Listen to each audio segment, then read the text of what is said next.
ಸುಖಾತ್ಮಬಿಂಬಃ ಸ್ವೈಶ್ವರ್ಯಕಾಂತ್ಯಪ್ರದತಃ ಸದೋದಿತಃ ಸ್ವಭಕ್ತಸಂತಾಪದುರಿಷ್ಟಹಂತ ರಾಮಾವತಾರೋ ಹರಿರೀಶಚಂದ್ರಮಾಃ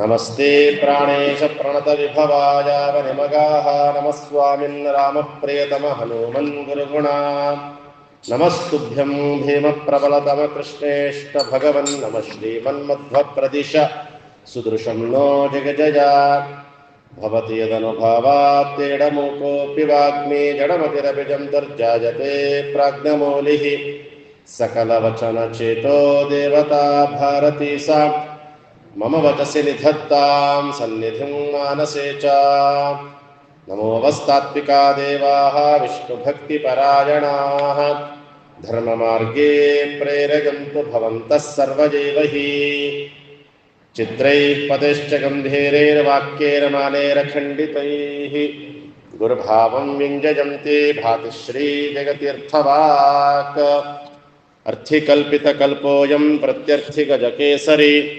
ವ್ಯಾಸತೀರ್ಥಗುರುರ್ಭೂಯಾತ್ ತಸ್ಮದಿಷ್ಟಾರ್ಥಸಿದ್ಧಯೇ ತಪೋ ವಿದ್ಯಾವಿರಕ್ತ್ಯಾದಿ ಸದ್ಗುಣೌಘಾಕರಾನಹಂ ವಾದಿರಾಜಗುರುನ್ ವಂದೇ ಹಯಗ್ರೀವಪದಾಶ್ರಯಾನ್ ಪೂಜ್ಯಾಯ ರಾಘವೇಂದ್ರಾಯ ಸತ್ಯಧರ್ಮರತಾಯ ಚ ಭಜತಾಂ ಕಲ್ಪವೃಕ್ಷಾಯ ನಮತಾಂ ಕಾಮಧೇನವೇ ಆಪಾದಮೌಳಿಪರ್ಯಂತಂ ಗುರುಣಾಮಾಕೃತಿಂ ಸ್ಮರೇತ್ ತೇನ ವಿಘ್ನಾಃ ಪ್ರಣಶ್ಯಂತಿ ಸಿದ್ಧ್ಯಂತಿ ಚ ಮನೋರಥಾಃ ಪೃಥ್ವೀಮಂಡಲಮಧ್ಯಸ್ಥಾಃ ಪೂರ್ಣಬೋಧಮತಾನುಗಾಃ ವೈಷ್ಣವಾಃ ವಿಷ್ಣುಹೃದಯಾಃ ತಾನ್ನಮಸ್ಯೈ ಗುರುನ್ ಮಮ ವಾಮೇ ಭೂಮಿಸುತಾ ಪರಸ್ತು ಹನುಮಾನ್ ಪೃಷ್ಠೇ ಸುಮಿತ್ರಾಸುತಃ ಶತ್ರುಘ್ನೋ ಭರತಶ್ಚ ಪಾರ್ಶ್ವದಲಯೋರ್ವಾಯುವ್ಯಕೋಣಾದಿಷು ಸುಗ್ರೀವಶ್ಚ ವಿಭೀಷಣಶ್ಚ ಯುವರಾಟ್ ತಾರಾಸುತೋ ಜಾಂಬವಾನ್ ಮಧ್ಯೆ ನೀಲಸರೋಜಕೋಮಲರುಚಿಂ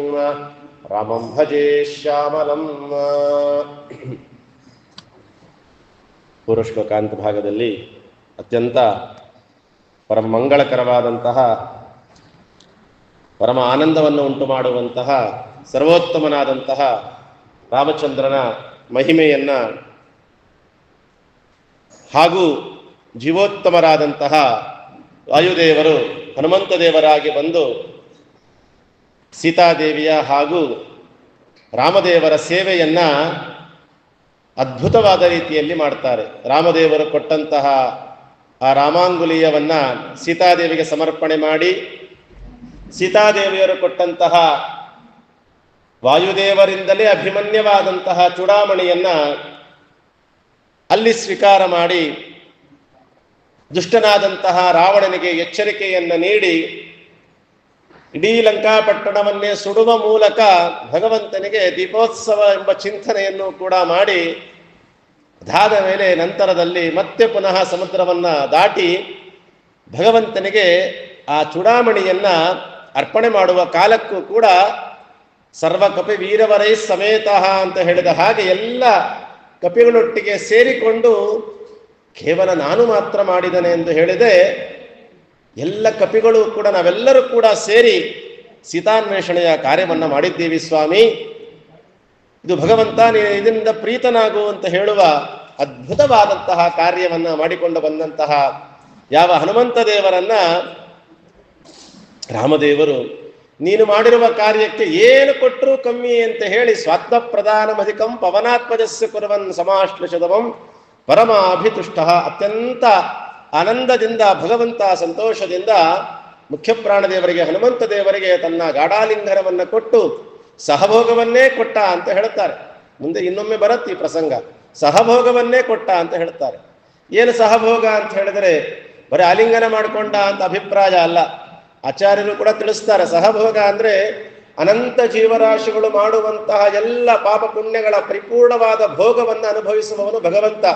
ಯಜ್ಞಭೋಕ್ತೃ ಯಜ್ಞಭುಕ್ ಎಲ್ಲವೂ ಆಗಿದ್ದಾನೆ ಭಗವಂತ. ಅದರ ಭಾಗವನ್ನ ಒಂದಿಷ್ಟು ಬ್ರಹ್ಮದೇವರ ಪದವಿಯಲ್ಲಿ ಕೂಡುವವರಿಗೂ ಕೂಡ ಭಗವಂತನೇ ಇಚ್ಛೆ ಪಟ್ಟು ಅವರಿಗೂ ಕೂಡ ಅದರ ಭಾಗವನ್ನು ಕೊಡ್ತಾನೆ, ಆ ಭೋಗವನ್ನು ಅನುಭವಿಸ್ತಾರೆ. ಅದಕ್ಕೆ ಸಹಭೋಗ ಅಂತ ಇನ್ನೂ ಬಹಳ ಆಳವಾದ ರೀತಿಯಲ್ಲಿ ಅನುಸಂಧಾನ ಮಾಡುವ ವಿಷಯ ಇದು. ಮೇಲ್ನೋಟಕ್ಕೆ ಇಷ್ಟಂತ ನಾವು ತಿಳಿಯಬೇಕು. ಇಂಥ ಸಹಭೋಗವನ್ನ ರಾಮಚಂದ್ರ ದೇವರು ಹನುಮಂತ ದೇವರಿಗೆ ಕೊಡ್ತಾರೆ. ಇದು ನಿನ್ನೆ ನಡೆದಂತಹ ವಿಚಾರ. ಸುಂದರಕಾಂಡವನ್ನ ವಾಯುದೇವರ ಅದ್ಭುತವಾದಂತಹ ಮಹಿಮೆಗಳನ್ನು, ಅವರ ಗುಣಗಳನ್ನು ಚಿಂತನೆ ಮಾಡಿ ರಾಮದೇವರಿಗೆ ಅರ್ಪಣೆ ಮಾಡಿದ್ದಾಯಿತು.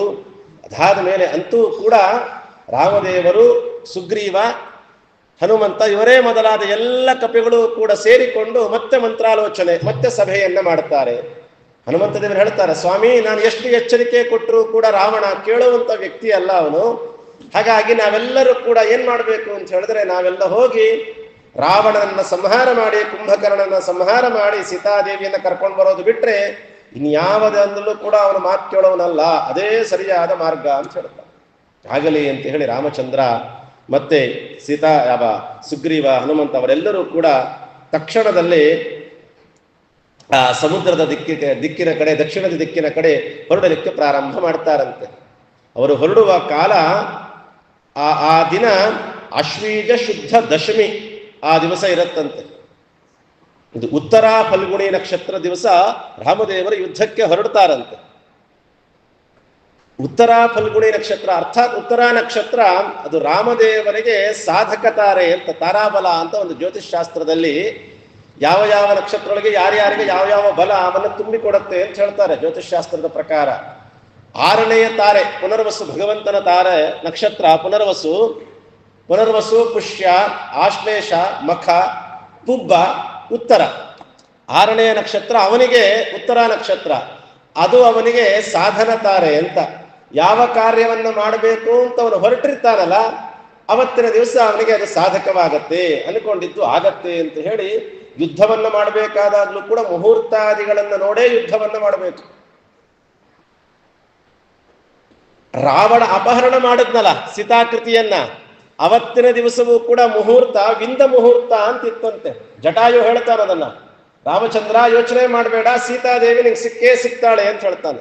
ಯಾತಕ್ಕೆ ಅಂದ್ರೆ ರಾವಣ ಅಪಹರಣ ಮಾಡಿರುವ ಮುಹೂರ್ತ, ಕಳ್ಳರು ಯಾವದಾರು ವಸ್ತುವನ್ನ ಕಳ್ತನ ಮಾಡಿದ್ರೆ ಅದು ಅವ್ರಿಗೆ ಉಳಿಯಲ್ವಂತೆ, ಯಾವ ಯಜಮಾನ ಇರ್ತಾನೋ ಅವನಿಗೇ ಸೇರತ್ತಂಥದ್ದು. ಅವನು ವಿಂದ ಮುಹೂರ್ತದಲ್ಲಿ ಸೀತಾಕೃತಿಯನ್ನು ಅಪಹರಣ ಮಾಡಿದ್ದಾನೆ. ಹಾಗಾಗಿ ಯೋಚನೆ ಮಾಡಬೇಡ, ಸೀತಾದೇವಿ ನಿನಗೆ ಸಿಕ್ಕೇ ಸಿಗ್ತಾಳೆ. ಯಾವ ನಕ್ಷತ್ರ, ಗ್ರಹ, ಸಂವತ್ಸರ, ಅಯನ ಇವೆಲ್ಲ ದೇವಾನುದೇವತೆಗಳೇನಿದ್ದಾರಲ್ಲ ಇವೆಲ್ಲವನ್ನ ಮೀರಿದವನು, ಕಾಲಾತೀತ ತ್ರಿಕಾಲಗ್ನ ಭಗವಂತನಿಗೆ. ಆದರೂ ಕೂಡ ಮನುಷ್ಯನಂತೆ ಅವನು ಕೆಲವು ಬಾರಿ ನಟನೆಯನ್ನ ಮಾಡ್ತಾ ಎಲ್ಲರಿಗೂ ಶಿಕ್ಷಣ ತೋರಿಸ್ತಾನೆ. ಎಲ್ಲವೂ ಕೂಡ ನನ್ನ ಅಧೀನದಲ್ಲಿದೆ ಅನ್ನೋದನ್ನು ಕೂಡ ತೋರಿಸ್ತಾನೆ ಭಗವಂತ. ಎಲ್ಲದಕ್ಕೂ ಗೌರವವನ್ನು ಕೊಡಬೇಕು ಅನ್ನೋದು ತೋರಿಸ್ತಾನೆ. ಅಂತೂ ಕೂಡ ಆ ದಿವಸದಲ್ಲಿ ಭಗವಂತ ಹೊರಡ್ತಾ ಇದ್ದಂಗೆ ದಕ್ಷಿಣ ದಿಕ್ಕಿನಲ್ಲಿ ಸಮುದ್ರ ಸಿಗತ್ತೆ.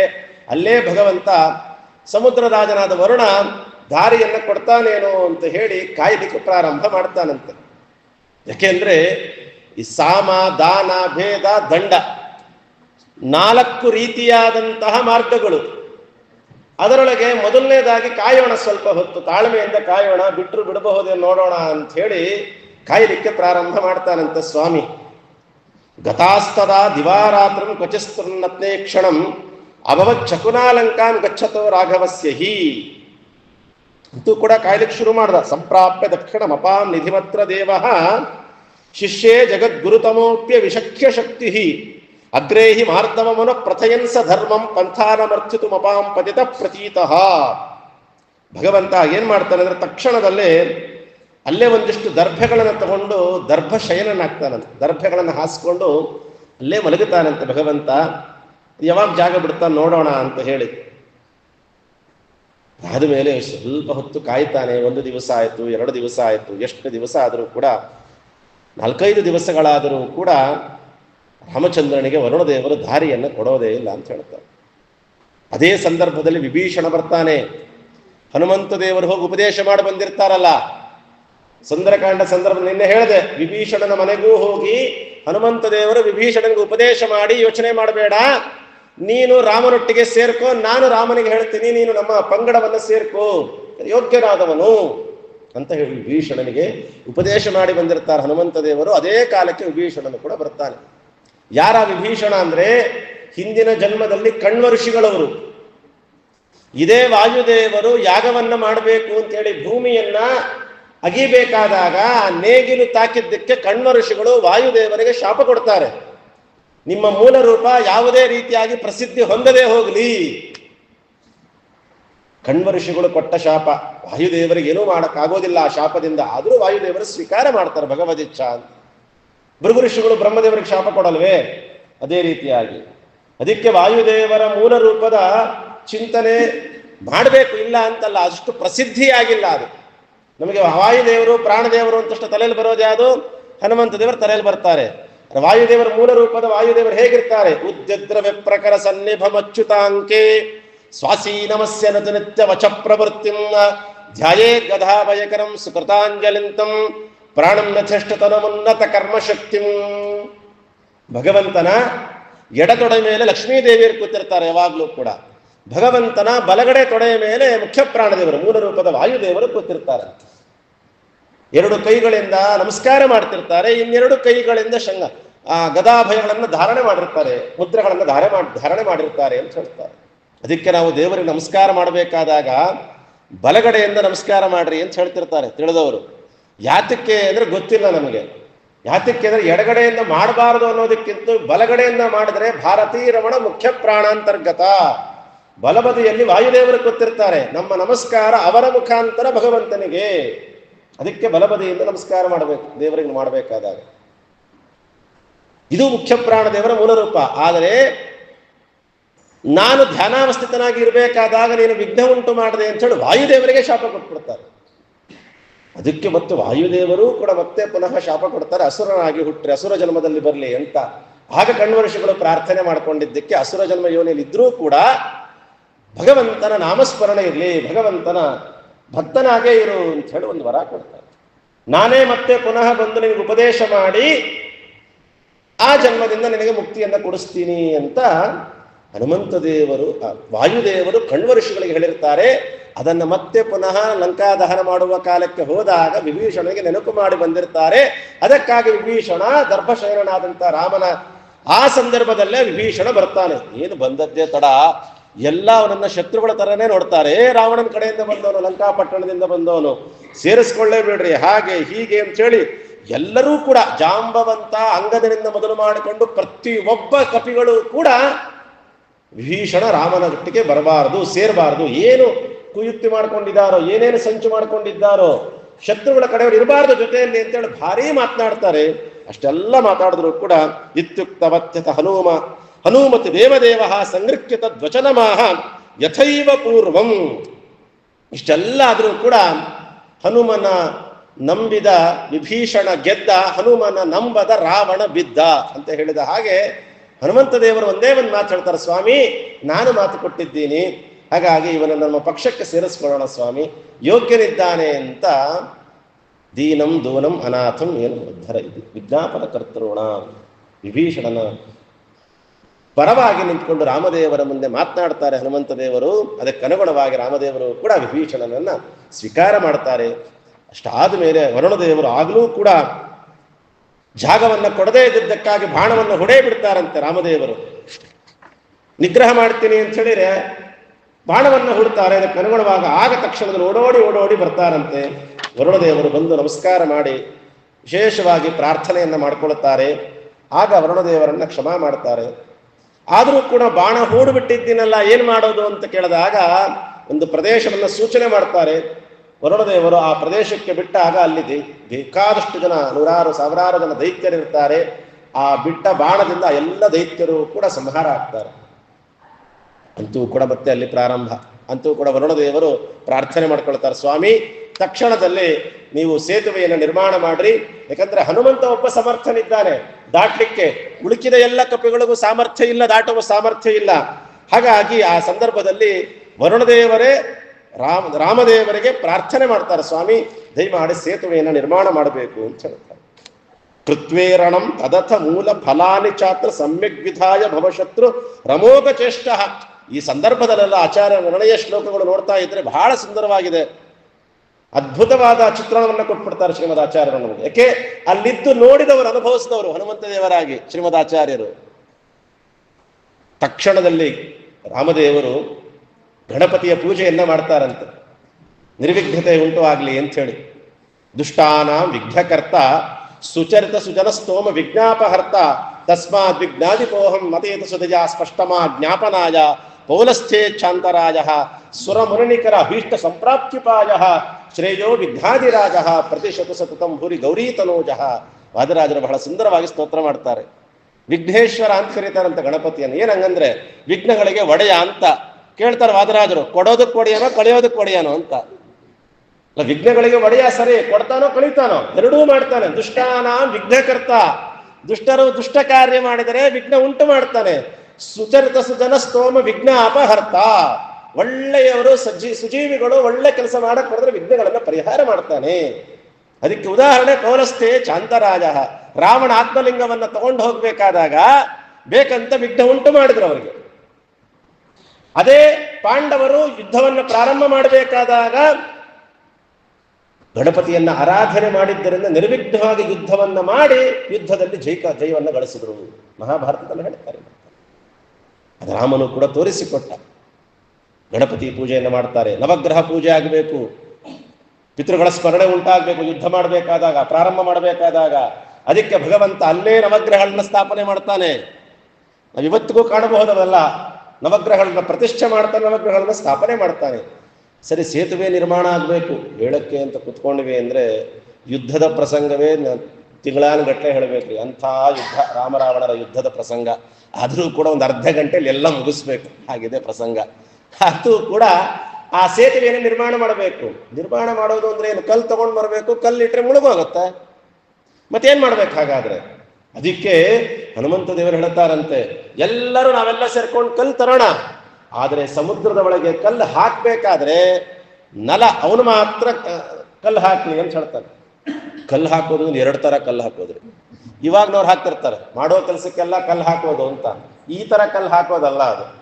ಅಂತೂ ಕೂಡ ಕಲ್ಲು ಹಾಕ್ಬೇಕು ಅಂತ ಹೇಳಿ ಎಲ್ಲರೂ ತರೋದಂತೆ, ನಲನ ಕೈಲಿ ಕೊಡೋದಂತೆ. ಅದ್ಯಾಕಾಗೆ?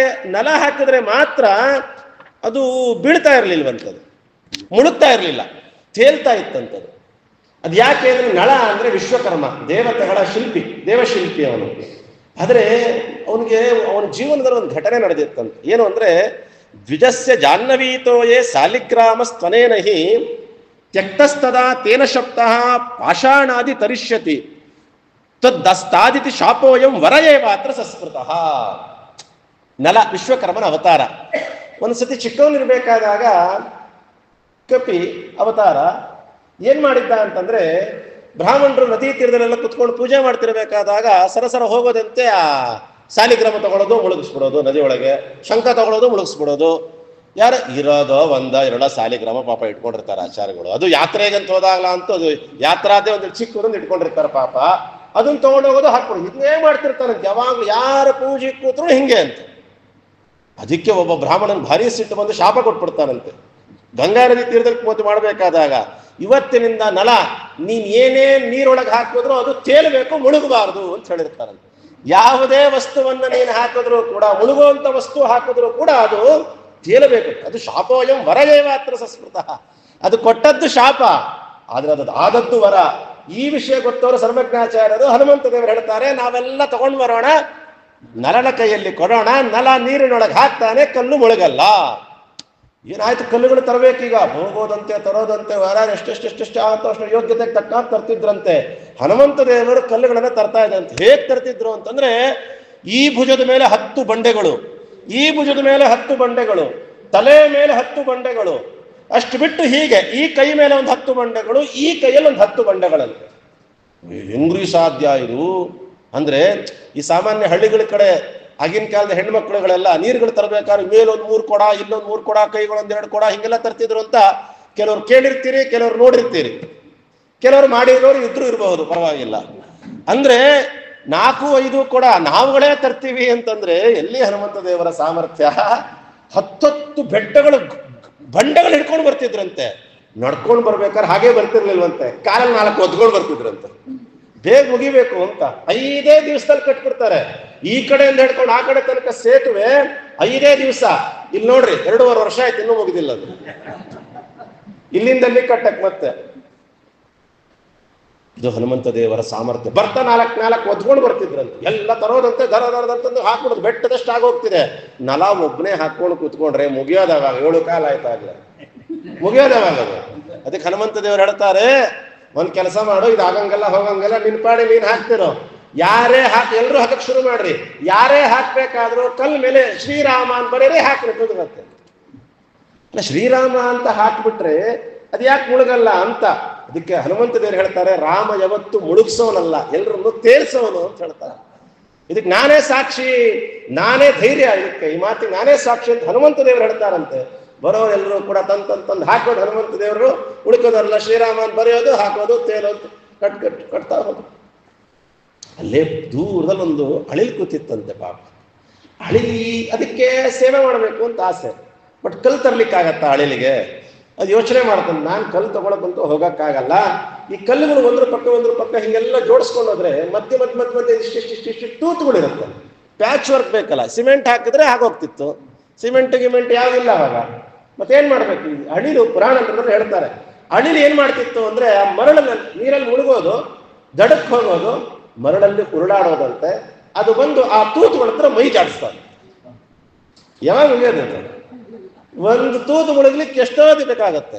ಆದರೂ ಕೂಡ ರಾಮನ ಸೇವೆ ಮಾಡಬೇಕು ಅನ್ನೋ ಉತ್ಸಾಹ, ಆ ಮನಸ್ಸು, ಅಳಿಲಿನ ಆ ಬುದ್ಧಿಯನ್ನು ನೋಡಿ ರಾಮಚಂದ್ರ ಅದನ್ನ ಕರೆದು ಅದರ ಬೆನ್ನಿನ ಮೇಲೆ ಸವರ್ತಾನಂತೆ, ಬರಲಾಡಿಸ್ತಾನಂತೆ. ಸಾಕಿಷ್ಟು ಮಾಡಿದಲ್ಲ, ಅಷ್ಟು ಸಾಕು. ನಿನ್ನೆ ಹೇಳಿದೆ, 10 ಯೋಜನ ಹಾರ್ತೀನಿ, 20 ಯೋಜನ ಹಾರ್ತೀನಿ, ಏನು ಉಪಯೋಗ ಇಲ್ಲ ಅದು. ಆದ್ರೆ ಹಾರ್ತೀನಿ ಅಂತ ಹೇಳ್ತವಲ್ಲ ಕಪಿಗಳು, ಅದಕ್ಕೆ ಬಹಳ ಮಹತ್ವ, ಅದಕ್ಕೆ ಪುಣ್ಯ. ಅದಕ್ಕೆ ಅಳಿಲಿಗೂ ಕೂಡ ಅವತ್ತು ರಾಮಚಂದ್ರ ಆ ಬೆನ್ನಿನ ಮೇಲೆ ಕೈ ಆಡಿಸಿದ್ರೆ ಅದರ ಬೆರಳಿನ ಗುರುತು ಹಾಗೇ ಉಳ್ಕೊಳ್ತು. ಇವತ್ತು ಹುಟ್ಟುವ ಅಳಿಲುಗಳ ಮೇಲೂ ಕೂಡ ಬೆನ್ನಿನ ಮೇಲೆ ರಾಮದೇವರ ಬೆರಳಿನ ಗುರುತುಗಳಿರುತ್ತೆ ಅಂತ ಹೇಳ್ತಾರೆ. ದೇವರು ಅನುಗ್ರಹ ಮಾಡಿದ್ರು ಅಷ್ಟೇ, ಅವಗ್ರಹ ಮಾಡಿದ್ರು ಹಾಗೆ ಉಳ್ಕೊಳ್ಳುತ್ತೆ. ಇದೇ ರಾಮ ಕಾಗೆಗೆ, ಕುರಂಗಾಸುರನ್ನ ಸಂಹಾರ ಮಾಡುವ ಕಾಲಕ್ಕೆ ಒಂದು ಕಾಗೆಗೆ ಚುಚ್ಚಿದ್ದರಿಂದ ಒಂದೇ ಒಂದು 2 ಕಣ್ಣು ಇದ್ರೂ ಕೂಡ ನೋಡ್ಬೇಕಾದ್ರೆ ಒಂದೇ ಬಾರಿ ಒಂದೇ ಸತಿ ಅದು ಇವತ್ತಿಗೂ ಉಳ್ಕೊಳ್ತು. ಅದೇ ರೀತಿ ಅಳಿಲು ಸಹಾಯ ಮಾಡಿದ್ದರ, ಸೇವೆ ಮಾಡಿದ್ದರ ಪುಣ್ಯದಿಂದ ಅದರ ಮೇಲೆ ಬೆನ್ನಿನ ಮೇಲೆ ಕೈಯಾಡಿಸಿದ್ದಕ್ಕೆ ಆ ಬೆರಳಿನ ಗುರುತು ಇವತ್ತಿಗೂ ಉಳ್ಕೊಳ್ತು. ಬೆರಳಿನ ಗುರುತು ಅದೇನು ಮಾಮೂಲಿ ಬಿಡ್ರಿ ಅನ್ಕೊಳ್ಬೇಡ್ರಿ. ಇವತ್ತು ಜಗತ್ತು ನಿಂತಿರದೆ ಬೆರಳಿನ ಗುರುತು ಮೇಲೆ. ಥಂಬಿಂಗು, ಯಾವುದೇ ಸೆಕ್ಯೂರಿಟಿ ಪರ್ಪಸ್ ನೀವು ಜಗತ್ನಲ್ಲಿ ಏನೇ ನಿಮ್ಮ ಆಟ ನಡಿಬೇಕು ಅಂತಿದ್ರು, ನೀವು ಅಂತ ಗೊತ್ತಾಗಕ್ಕೂ ಬೆರಳಿನ ಗುರುತು ಬೇಕು. ನಿಮ್ ಮುಖ ನೋಡಿ ಗೊತ್ತಾಗಲ್ಲ, ನಿಮ್ ಬೆರಳು ನೋಡೇ ಗೊತ್ತಾಗೋದು. ಸೊ ಬೆರಳಿಗೂ ಎಷ್ಟು ಮಹತ್ವ ಇದೆ ಅಂತ ರಾಮನ್ ಬೆರಳು ನೋಡಿ ತಿಳ್ಕೊಳ್ರಿ, ಗೊತ್ತಾಗತ್ತೆ. ಅಂಥ ದೇವರ ಬೆರಳನ್ನ ತನ್ನ ಬೆನ್ನಿನ ಮೇಲೆ ಬರೆಸಿಕೊಂಡದ್ದು ಆ ಅಳಿಲು. ಏನು ಪುಣ್ಯ ಮಾಡಿತ್ತೋ ಏನೋ. ಅಂತೂ ಕೂಡ ಸೇತುವೆ ನಿರ್ಮಾಣ ಆಗ್ತಾ ಇದೆ. ಲಂಕಾಪಟ್ಟಣದ ಪೇಪರ್ ಮೇಲೆ ಬಂದ್ಬಿಡ್ತು, ರಾಮಚಂದ್ರ ಕಪಿಗಳ ಜೊತೆ ಸೇರಿಕೊಂಡು ಸಮುದ್ರಕ್ಕೆ ಸೇತುವೆ ಕಟ್ತಾ ಇದ್ದಾನೆ. ರಾಮನನ್ನ ನೋಡಪ್ಪ ಬರ್ತಾನೆ, ಇನ್ನೇನು ಬಂದೇ ಬಿಡ್ತಾನೆ, ನೀರಿನ ಮೇಲೆ ಕಲ್ಲು ತೇರಿಸ್ಕೊಂಡು ಬರ್ತಾ ಇದ್ದಾನೆ, ಹಂಗೆ ಹಿಂಗೆ ಅಂತ 4-6 ಜನ 4-6 ತರ ಮಾತನಾಡ್ತಾರಂತೆ. ರಾವಣ, ಅದಲ್ಲ, ನೀರಿನ ಮೇಲೆ ಕಲ್ಲು ಹೆಂಗೆ ತೇಲುತ್ತೆ, ನಾನು ಯಾಕೆ ಒಂದ್ಸತಿ ಪ್ರಯತ್ನ ಪಡಬಾರ್ದು, ಪ್ರಯತ್ನ ಪಟ್ಟೇ ಬಿಡೋಣ ಅಂತ ಹೇಳಿ ಊರಲ್ಲಿರೋರಿಗೆಲ್ಲರಿಗೂ ಡಂಗೂರ ಸಾರಿಸ್ಬಿಟ್ಟ. ಇಂಥ ದಿವಸ ಇಂಥ ಮುಹೂರ್ತದಲ್ಲಿ ನಮ್ಮ ಪಟ್ಟಣದ ರಾಜನಾದಂಥ ರಾವಣ ಅವನು ಕೂಡ ನೀರಿನ ಮೇಲೆ ಕಲ್ಲು ತೇಲಿಸ್ತಾನೆ, ಡಂಗೂರ ಸಾರಿಸ್ಬಿಟ್ಟ. ಎಲ್ರಿಗೂ ಆಶ್ಚರ್ಯ, 100 ಜನ 1000 ಜನ ಸೇರ್ಬಿಟ್ಟಿದ್ದಾರೆ. ರಾವಣ ನೀರಿನ ಮೇಲೆ ಕಲ್ಲು ತೇಲಿಸ್ತಾನೆ, ನೋಡ್ಬೇಕು. ಭಾರಿ ಅದ್ಭುತ ಅದು. ನೀರಿನ ಮೇಲೆ ಕಲ್ಲು ತೇಲತ್ತೆ ಅಂದ್ರೆ ಏನ್ರಿ, ಪ್ರಕೃತಿಗೆ ವಿರುದ್ಧವಾದದ್ದಲ್ವಾ, ಮಾಡತ್ತ ನೋಡೋಣ ಅಂತ ಹೇಳಿ ಎಲ್ಲರನ್ನೂ ಸೇರಿಸ್ಬಿಟ್ಟಿದ್ದಾರೆ. ಮಂಡೋದರಿಗೆ ಒಳಗೆ ಒಂಥರ, ಯಾಕೆ ಬೇಕಿತ್ತು ನಮ್ಮ ಯಜಮಾನ್ರಿಗಿದು, ಸುಮ್ ಕೊಡಬಾರ್ದ ಮನೇಲಿ, ಯೋಗ್ಯತೆ ಇದ್ರೆ ಮಾಡ್ಬೇಕು, ಇಲ್ಲಾಂದ್ರೆ ಯಾಕೆ ಮಾಡಬೇಕು, ಮನಸ್ಸಲ್ಲೇ ಅವಳಿಗೆ. ಅಂತೂ ಕೂಡ ರಾವಣ ಕೈಯಲ್ಲಿ ಹಿಡ್ಕೊಂಡಿದ್ದಾನೆ, ಹಾಕಬೇಕು, ತೇಲತ್ತೆ ಅಂತ ಕೆಲವರು, ತೇಲಲ್ಲ ಅಂತ ಕೆಲವರು, ಅವ್ರವರಲ್ಲೇ ಪಂದ್ಯ ಕಟ್ಕೊಂಡ್ಬಿಟ್ಟಿರ್ತಾರೆ. ಅಂತೂ ಕೂಡ ರಾವಣ ಕೈಯಲ್ಲಿ ಹಿಡ್ಕೊಂಡ, ಏನೋ 1-2 ನಿಮಿಷ ಹಿಂಗ ಅಂದ, ಕಲ್ಲು ಹಾಕ್ದ, ತೇಲ್ಬಿಡ್ತು. ಭಾರಿ ಸಂತೋಷ ಆಯ್ತು. ರಾಮ ಏನ್ರಿ ತೇಲ್ಸೋದು, ಹನುಮಂತ ಏನ್ರಿ ತೇಲ್ಸೋದು, ನಮ್ಮ ರಾವಣನು ತೇಲಿಸ್ತಾನೆ ನೋಡ್ರಿ ಅಂಥೇಳಿ ಭಾರಿ ಖುಷಿ ಆಗೋಯ್ತು. ಬೇರೆಯವ್ರಿಗಲ್ಲ, ರಾವಣಂಗೆ ಖುಷಿ ಆಗೋಯ್ತು. ಎಲ್ಲ ಆಯ್ತು, ಹೆಂಗೆ ತೇಲ್ಬಿಡ್ತು ಒಂದು ಖುಷಿ ಅವನಿಗೆ. ಎಲ್ಲ ಮುಗಿದ ಮೇಲೆ ರಾತ್ರಿ ಹೊತ್ತು ಮಂಡೋದರಿ ಕೇಳ್ತಾಳಂತೆ, ನಿಜ ಹೇಳ್ರಿ, ಇವಾಗ ಏನ್ ಮಾಡಿದ್ರಿ ನಿಜ ಹೇಳ್ರಿ, ನಿಮ್ ಯೋಗ್ಯತೆ ಏನು ಅಂತ ನನಗೆ ಗೊತ್ತು, ಹೆಂಡ್ತಿ ನಾನು, ಅವ್ರವ್ರ ಗಂಡಂದ್ರ ಯೋಗ್ಯತೆ ಹೆಣ್ಣು ಮಕ್ಕಳು ಅವ್ರವ್ರ ಹೆಂಡ್ತಿರಿಗೆ ಗೊತ್ತಿರ್ತಾವ. ನೀವು ಬೇರೆಯವ್ರ ಹತ್ರ ಏನ್ ಬೇಕಾದ್ರೆ ಮಾಡ್ಕೊಳ್ರಿ, ನನ್ನ ಹತ್ರ ಮುಚ್ಚಿಡಕ್ಕಾಗಲ್ಲ, ಹೇಳ್ರಿ ನೋಡೋಣ.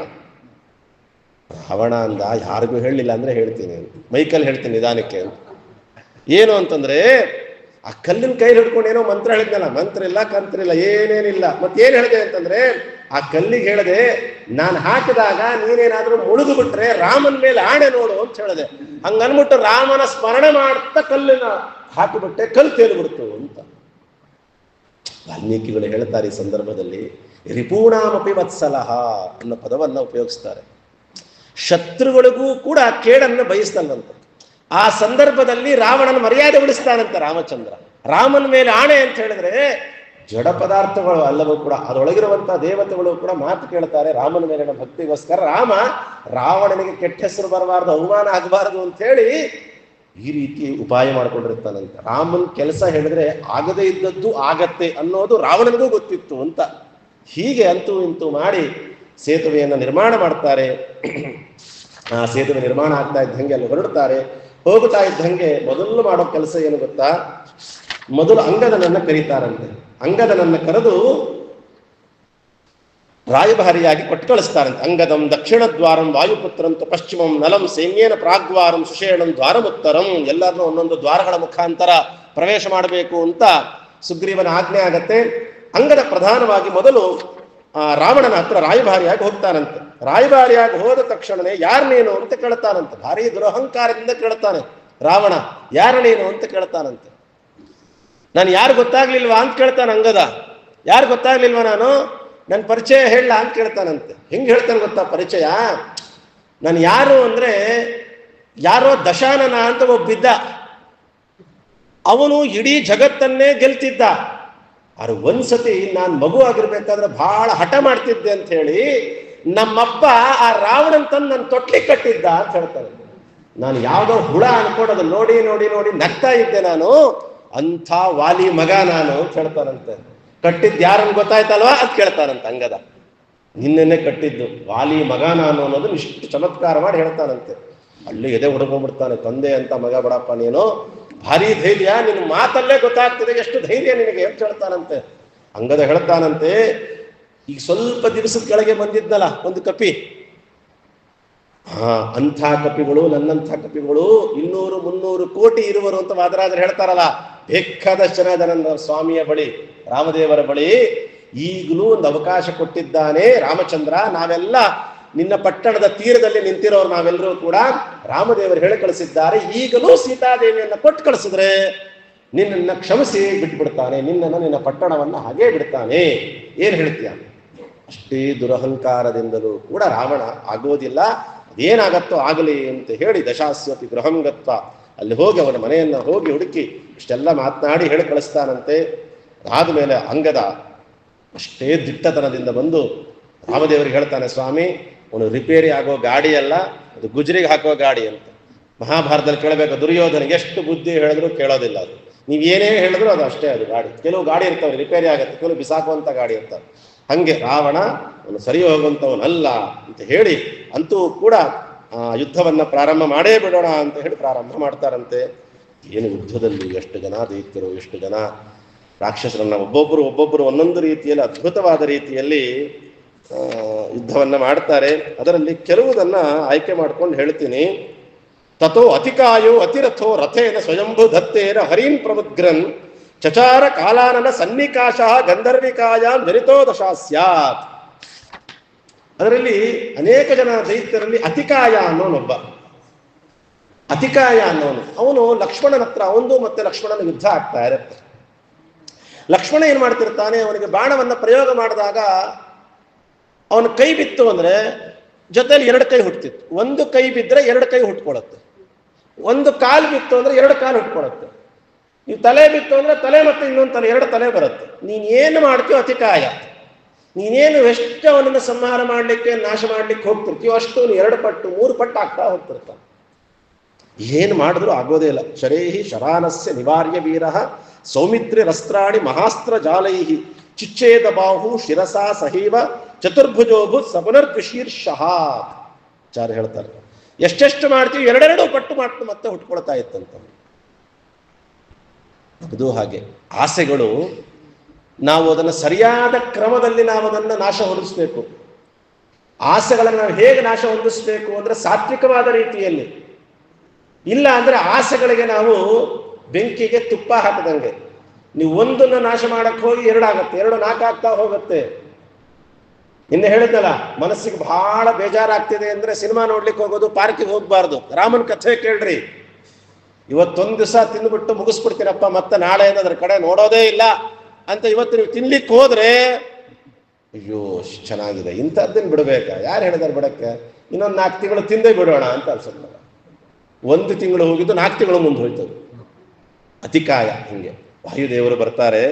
ವಾಯುದೇವರು ಲಕ್ಷ್ಮಣನಿಗೆ ಹೇಳ್ತಾರಂತೆ, ನೀನು ಕೆಲಸ ಮಾಡು, ಯಾವುದಾದ್ರು ಅಸ್ತ್ರಗಳನ್ನ ಬಿಡಬೇಡ ಅವನಿಗೆ. ಬ್ರಹ್ಮಾಸ್ತ್ರತವನ್ನೇನ ನಬದ್ಧಯೇಷ ವರಾದ್ವಿಧಾತು ಸುಮುಖೇತ್ಯ ದೃಶ್ಯ. ಬ್ರಹ್ಮಾಸ್ತ್ರವನ್ನ ಪ್ರಯೋಗ ಮಾಡು, ಸರಿಯಾಗಿ ಅವನ ಎದೆಗೆ ಪ್ರಯೋಗ ಮಾಡು. ಆಯ್ತು ಅಂತೇಳಿ ಲಕ್ಷ್ಮಣ ಹನುಮಂತ ದೇವರ ಉಪದೇಶದಿಂದ ಅತಿಕಾಯನಿಗೆ ಬ್ರಹ್ಮಾಸ್ತ್ರವನ್ನ ಬಿಡ್ತಾನೆ. ಕ್ಷಣ ಮಾತ್ರದಲ್ಲಿ ಅತಿಕಾಯ ಗತಕಾಯನಾದ ಅಂತ ಹೇಳ್ತಾರೆ ಆಚಾರ್ಯ. ಅಲ್ಲೇ ಸತ್ತು ಬಿದ್ದೇ ಬಿಟ್ಟ.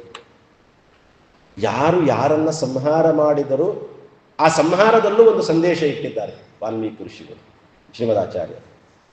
ಅತಿಕಾಯ ಗತಕಾಯನಾದ. ಹಾಗಾಗಿ ಆಸೆಗಳು ಚಿಮ್ಮುತ್ತಾ ಇರತ್ತೆ. ಬ್ರಹ್ಮಾಸ್ತ್ರದಿಂದ ಎಲ್ಲ ಆಸೆಗಳು ನಾಶ ಹೊಂದಿತು. ಬ್ರಹ್ಮಾಸ್ತ್ರ ಅಂದ್ರೆ ಬ್ರಹ್ಮದೇವರು ಅಂದ್ರೆ ವಾಯುದೇವರು, ವಾಯುದೇವರು ಅಂದ್ರೆ ಶ್ರೀಮದ್ ಆಚಾರ್ಯರು. ಅವರ ಅಸ್ತ್ರಗಳು ಅಂದ್ರೆ ಅವರ ಮಾತಿನ ಅಸ್ತ್ರಗಳು. ಶ್ರೀಮದ್ ಆಚಾರ್ಯರ ಶಾಸ್ತ್ರದ ವಾಕ್ಯಗಳಿಂದ ನಾವು ನಮ್ಮ ದುಷ್ಟ ವಿಷಯದಲ್ಲಿರುವಂಥ ಎಲ್ಲ ಆಸೆಗಳನ್ನು ಕೂಡ ನಾಶಪಡಿಸಿಕೊಳ್ಳಬಹುದು. ವಾಯುದೇವರ ಲಕ್ಷ್ಮಣನಿಗೆ ಉಪದೇಶ ಮಾಡಿ ಬಿಡಿಸಿದ್ದಲ್ಲ, ಅದೇ ರೀತಿಯಾಗಿ ವಾಯುದೇವರೇ ತಮ್ಮ ಅಸ್ತ್ರ ಅಂದ್ರೆ ತಮ್ಮ ಮಾತುಗಳೆಂಬಂಥ ಅಸ್ತ್ರದಿಂದ, ವಾಕ್ಯೆಂಬ ಅಸ್ತ್ರದಿಂದ ನಮ್ಮಲ್ಲಿರುವಂತಹ ಅತಿಕಾಯ ಎಲ್ಲವನ್ನ ನಾಶ ಮಾಡಿಸ್ತಾರೆ. ಇದು ಒಂದು ಪ್ರಸಂಗ. ಇನ್ನೊಂದು ಪ್ರಸಂಗ, ಹೀಗೆ ಯುದ್ಧಗಳನ್ನು ಮಾಡ್ತಾ ಇರಬೇಕಾದಾಗ ಅನೇಕ ಇದೆ, ನಾನು ಕೆಲವುದನ್ನು ಮಾತ್ರ ಉಲ್ಲೇಖ ಮಾಡ್ತಿದ್ದೆ. ರಾವಣ ಮತ್ತೆ ಮುಖ್ಯ ಪ್ರಾಣದೇವರು ಹನುಮಂತ ದೇವರು ಎದುರಿಗೊಮ್ಮೆ ಭೇಟಿ ಆಗ್ತಾರಂತೆ. ಅವರಿಬ್ಬರು ಯುದ್ಧ ಮಾಡಬೇಕಾಗದ ಪ್ರಸಂಗ ಬರುತ್ತೆ. ಆ ಪ್ರಸಂಗದಲ್ಲಿ ಹನುಮಂತ ದೇವರಿಗೆ ಭಾರೀ ಅವರಿಗೇನು ಸಿಟ್ಟು ಕೋಪ ಅಂದ್ರೆ ಆ ಥರ ಅಲ್ಲ, ದುಷ್ಟರ ಮೇಲೆ ಸಾತ್ವಿಕವಾದ ರೀತಿಯಲ್ಲಿ ಏನು ಕೋಪ ಇರಬೇಕು ಆ ಕೋಪ. ಯಾಕೆ?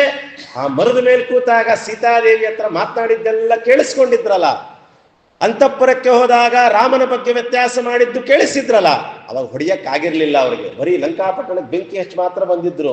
ದೀಪೋತ್ಸವ ನಿನ್ನೆ ಹೇಳಿದ್ನಲ್ಲ, ದೀಪೋತ್ಸವ ಮಾಡಿ ಬಂದಿದ್ರು. ಆ ಸಿಟ್ಟು ಹಾಗೇ ಹಿಡ್ಕೊಂಡು ಕೂತಿದ್ರಂತೆ.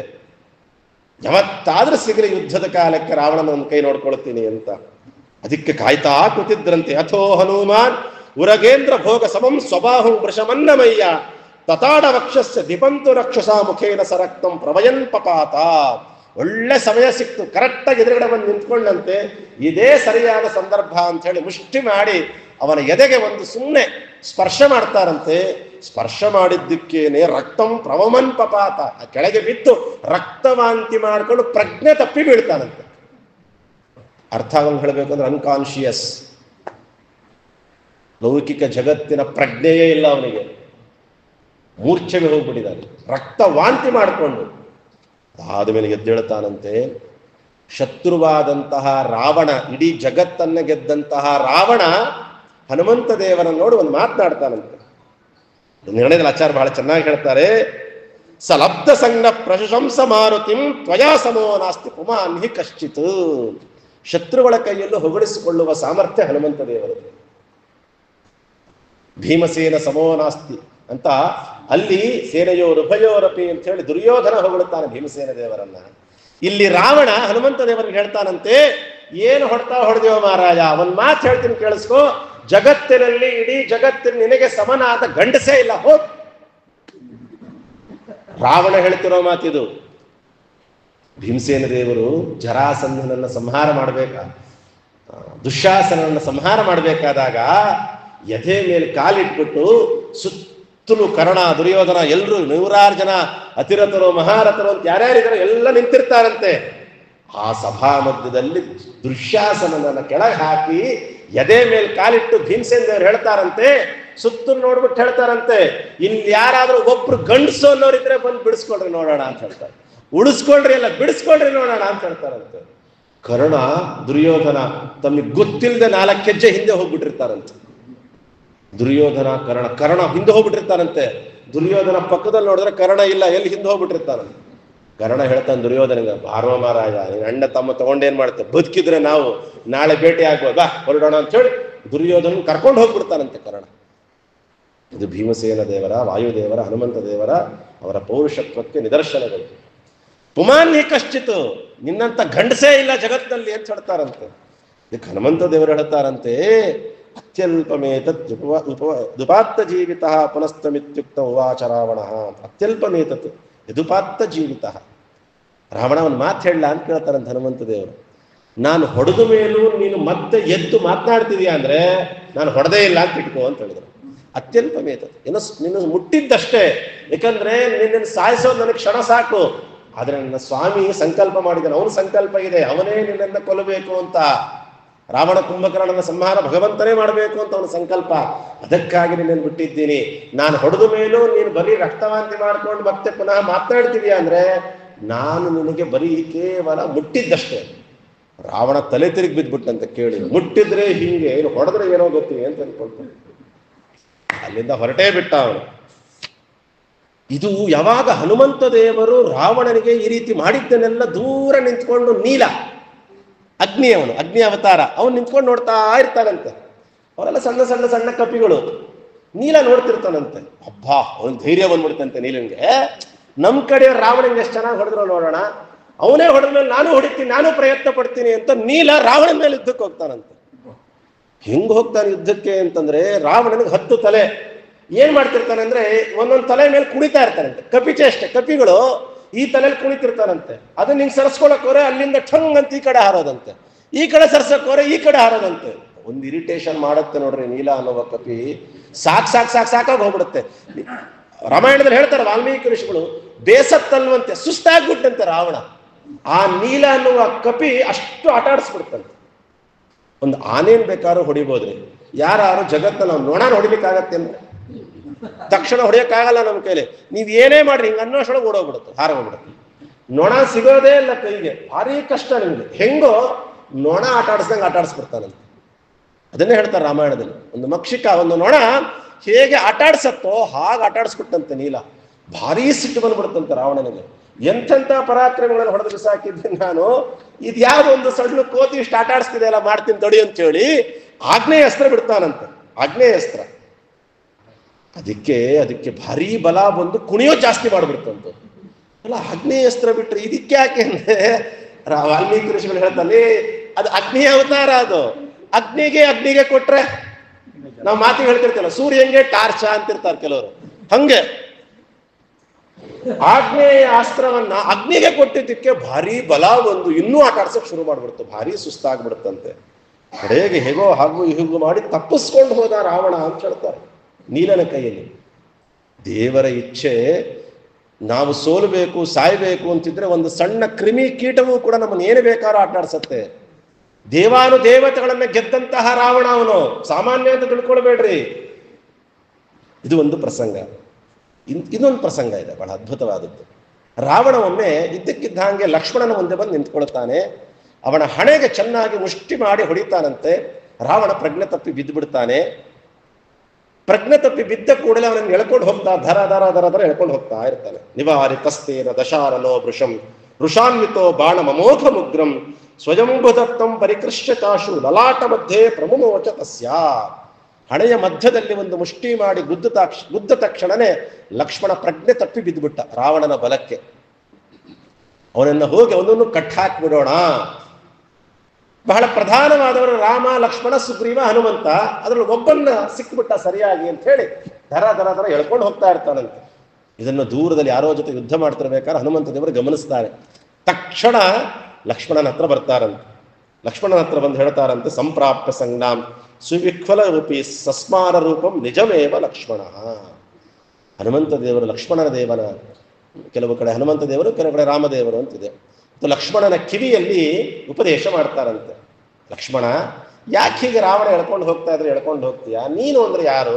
ನಿನ್ನ ಬಲ ಅಂದ್ರೆ ಎಂಥದ್ದು? ಎಕ್ಕಶ್ಚಿತ ಒಬ್ಬ ರಾವಣನ ಬಲಕ್ಕೆ ನೀನು ಹೋಗೊಟ್ಟು ಹೀಗೆ ಅವನ ಕೈಯಲ್ಲಿ ಹೋಗ್ತಾ ಇದೆಯಲ್ಲ, ಇದು ಸರಿಯಲ್ಲ. ಲಕ್ಷ್ಮಣ, ನಿನ್ನ ಮೂಲ ರೂಪದ ಸ್ಮರಣೆಗೆ ತಂಕೋ ಅಂತ ಉಪದೇಶ ಮಾಡ್ತಾರಂತೆ. ಆಗ ತಕ್ಷಣದಲ್ಲಿ ಲಕ್ಷ್ಮಣ ದೇವರಿಗೆ ಎಚ್ಚರ ಆಗಿ ತಮ್ಮ ಮೂಲ ರೂಪದ ಸ್ಮರಣೆಯನ್ನ ಮಾಡ್ತಾರಂತೆ. ಸಹಸ್ರ ಮೂರ್ಧ್ನೋಸ್ಯ ಪತೇಕ ಮೂರ್ಧನಿ ಸಸಪ್ತ ಪಾತಾಲ ಗಿರೀಂದ್ರ ಸಾಗರ ಧರಾಖಿಲೇಯಂ ನನು ಸರ್ಷಪಾಯತಿ ಪ್ರಸಖ್ಯ ಕೋ ನಾಮ ಹರೇತ್ತಮೇನಂ. ಆಚಾರ್ಯರು ಹೇಳ್ತಾರೆ, ಲಕ್ಷ್ಮಣನ ಮೂಲ ಬಲ ಎಷ್ಟಿತ್ತು ಅಂತ ಹೇಳಿದ್ರೆ, ಮೂಲ ರೂಪದ ಬಲ ಶೇಷದೇವರೇ ಲಕ್ಷ್ಮಣನಾಗಿ ಅವತಾರ ಮಾಡಿರ್ತಾರೆ. 1,000 ಹೆಡೆಯಲ್ಲಿರುವಂತಹ ಲಕ್ಷ್ಮಣದೇವರು ಅರ್ಥಾತ್ ಶೇಷದೇವರು ಆ 1,000 ಹೆಡೆಯಲ್ಲಿ ಒಂದೇ ಒಂದು ಹೆಡೆಯ ಮೇಲೆ ಒಂದೇ ಒಂದು ಸಾಸಿವೆ ಕಾಳಿನಷ್ಟು ಇಡೀ ಬ್ರಹ್ಮಾಂಡ, ಭೂಮಿ ಮಾತ್ರ ಅಲ್ಲ ಇಡೀ ಬ್ರಹ್ಮಾಂಡ, ಅಂಥ ಬ್ರಹ್ಮಾಂಡವನ್ನು ಹೊತ್ತಂತ ಶೇಷದೇವರು ಅದು ಒಂದು ಸಾಸಿವೆ ಕಾಳಿನಷ್ಟು ಸರ್ಷಪ ನೆನಪು ಮಾಡ್ಕೊ ಅಂತ ಹೇಳ್ತಾರೆ. ಯಾವಾಗ ಅವರು ನೆನಪು ಮಾಡ್ಕೊಳ್ತಾ ಇದ್ದಂಗೆ ರಾವಣನಿಗೆ ಎಳಿಲಿಕ್ಕೆ ಆಗ್ತಾ ಇಲ್ಲ. ಹೋಗ್ತಾನೆ. ಒಂದು ಸಾಸಿವೆ ಕಾಳನ್ನ ತಲೆ ಮೇಲೆ ಇಟ್ಕೊಂಡಿದ್ದು ಅನುಸಂಧಾನಕ್ಕೆ ಬರಲ್ಲ, ಗೊತ್ತೇ ಆಗಲ್ಲ. ಮಂತ್ರಾಕ್ಷತೆ ಹಾಕೊಂತಿರ್ತೀವಿ ಇಷ್ಟು ಅದೇ ತಲೆ ಮೇಲೆ ಇದೆ ಅಂತ ನಮಗೇನು ಗೊತ್ತಾಗಲ್ಲ. ಕೆಲವು 4 ಹಾಕೊಂತಾರೆ, ಅದೇ ಒಂದೂವರೆ kg ಆಗಿರ್ತವೆ, ಅದೇ ಗೊತ್ತಾಗಲ್ಲ ನಮಗೆ. ಅಂಥದ್ದು ಒಂದೇ ಒಂದು ಸಾಸಿವೆ ಹಾಕ್ಕೊಂಡ್ರೆ ಇಲ್ಲಿ ಗೊತ್ತಾಗಬೇಕು. ನಮಗೇ ಗೊತ್ತಾಗಲ್ಲ ಅಂದರೆ ಶೇಷದೇವರ ಬಲ ಎಂಥದ್ದು, ಇಡೀ ಬ್ರಹ್ಮಾಂಡವನ್ನು ಧಾರಣೆ ಮಾಡಿರೋರು. ಅವಾಗ ಅದಾಯಿತು ತಕ್ಷಣ ಎಳೆಯಲಿಕ್ಕಾಗಲೇ ಇಲ್ಲ ಅಂತ ಹೇಳ್ತಾರೆ. ಹಾಗೆ ಬಿಟ್ಟು ಹೊರಟೇ ಬಿಟ್ಟ ರಾವಣ, ಇನ್ನು ನನ್ನ ಕೈಲಿ ಆಗೋದಿಲ್ಲ ಅಂತ ಹೇಳಿ. ಅವನು ಎಳೆಯೋದಕ್ಕೆ ಹೋಗಿ ಅವನು ವಾಂತಿ ಬರ್ಲಿಕ್ಕೆ ಶುರುವಾಗೋಯ್ತಂತ. ಅಷ್ಟು ಬಲ ಹಾಕಿ ಎಳೆದ್ರೂ ಕೂಡ ಭೂಮಿ ಬಿಡಿಸ್ಬಿಡ್ತಿದೆ ಹೊರತು ಅವನು ಮುಂದೆ ಬರ್ತಿಲ್ಲ. ಇಂಥ ಮೂಲ ರೂಪದ ಶೇಷದೇವರನ್ನ ನಿಪಾತ್ಯ ರಕ್ಷೋದಿ ಪತಂಸ ಮಾರುತಿ ಪ್ರಗೃತ್ಯ ಸೌಮಿತ್ರ ಮುರಂಗಶಾಯಿನ ಜಗಾವ ರಾಮಾಖ್ಯ ತನೋ ಸಮೀಪಂ ಸೌಮಿತ್ರ ಮುದ್ಧರ್ತು ಮಲಂ ಯಸೌ ಕಪಿಹಿ. ಇಂಥ ಮೂಲ ರೂಪದ ಚಿಂತನೆಯಲ್ಲಿರುವಂತಹ ಲಕ್ಷ್ಮಣನನ್ನ ಅತ್ಯಂತ ಅನಾಯಾಸವಾಗಿ ಮಗು ತರ ಎತ್ಕೊಂಡು ಹೋಗಿ ರಾಮದೇವರ ಮುಂದೆ ಮಲಗಿಸ್ಬಿಡ್ತಾರಂತ ಹನುಮಂತ ದೇವರು. ಇದರಲ್ಲಿ 3 ಜನದ ಬಲ ನಮಗೆ ಗೊತ್ತಾಯ್ತು. ರಾವಣ ಎಂಥ ಬಲಿಷ್ಠನಾದರೂ ಕೂಡ ಲಕ್ಷ್ಮಣನ ಒಂದಂಶದ ಬಲ ಅವನಲ್ಲಿಲ್ಲ. ಅಂಥ ಕೋಟ್ಯಂಶದಿಂದ ಅನಂತ ಬಲದಿಂದ ಮುಂದಿದ್ದಾರೆ ಲಕ್ಷ್ಮಣ ದೇವರು ರಾವಣನಿಗೆ.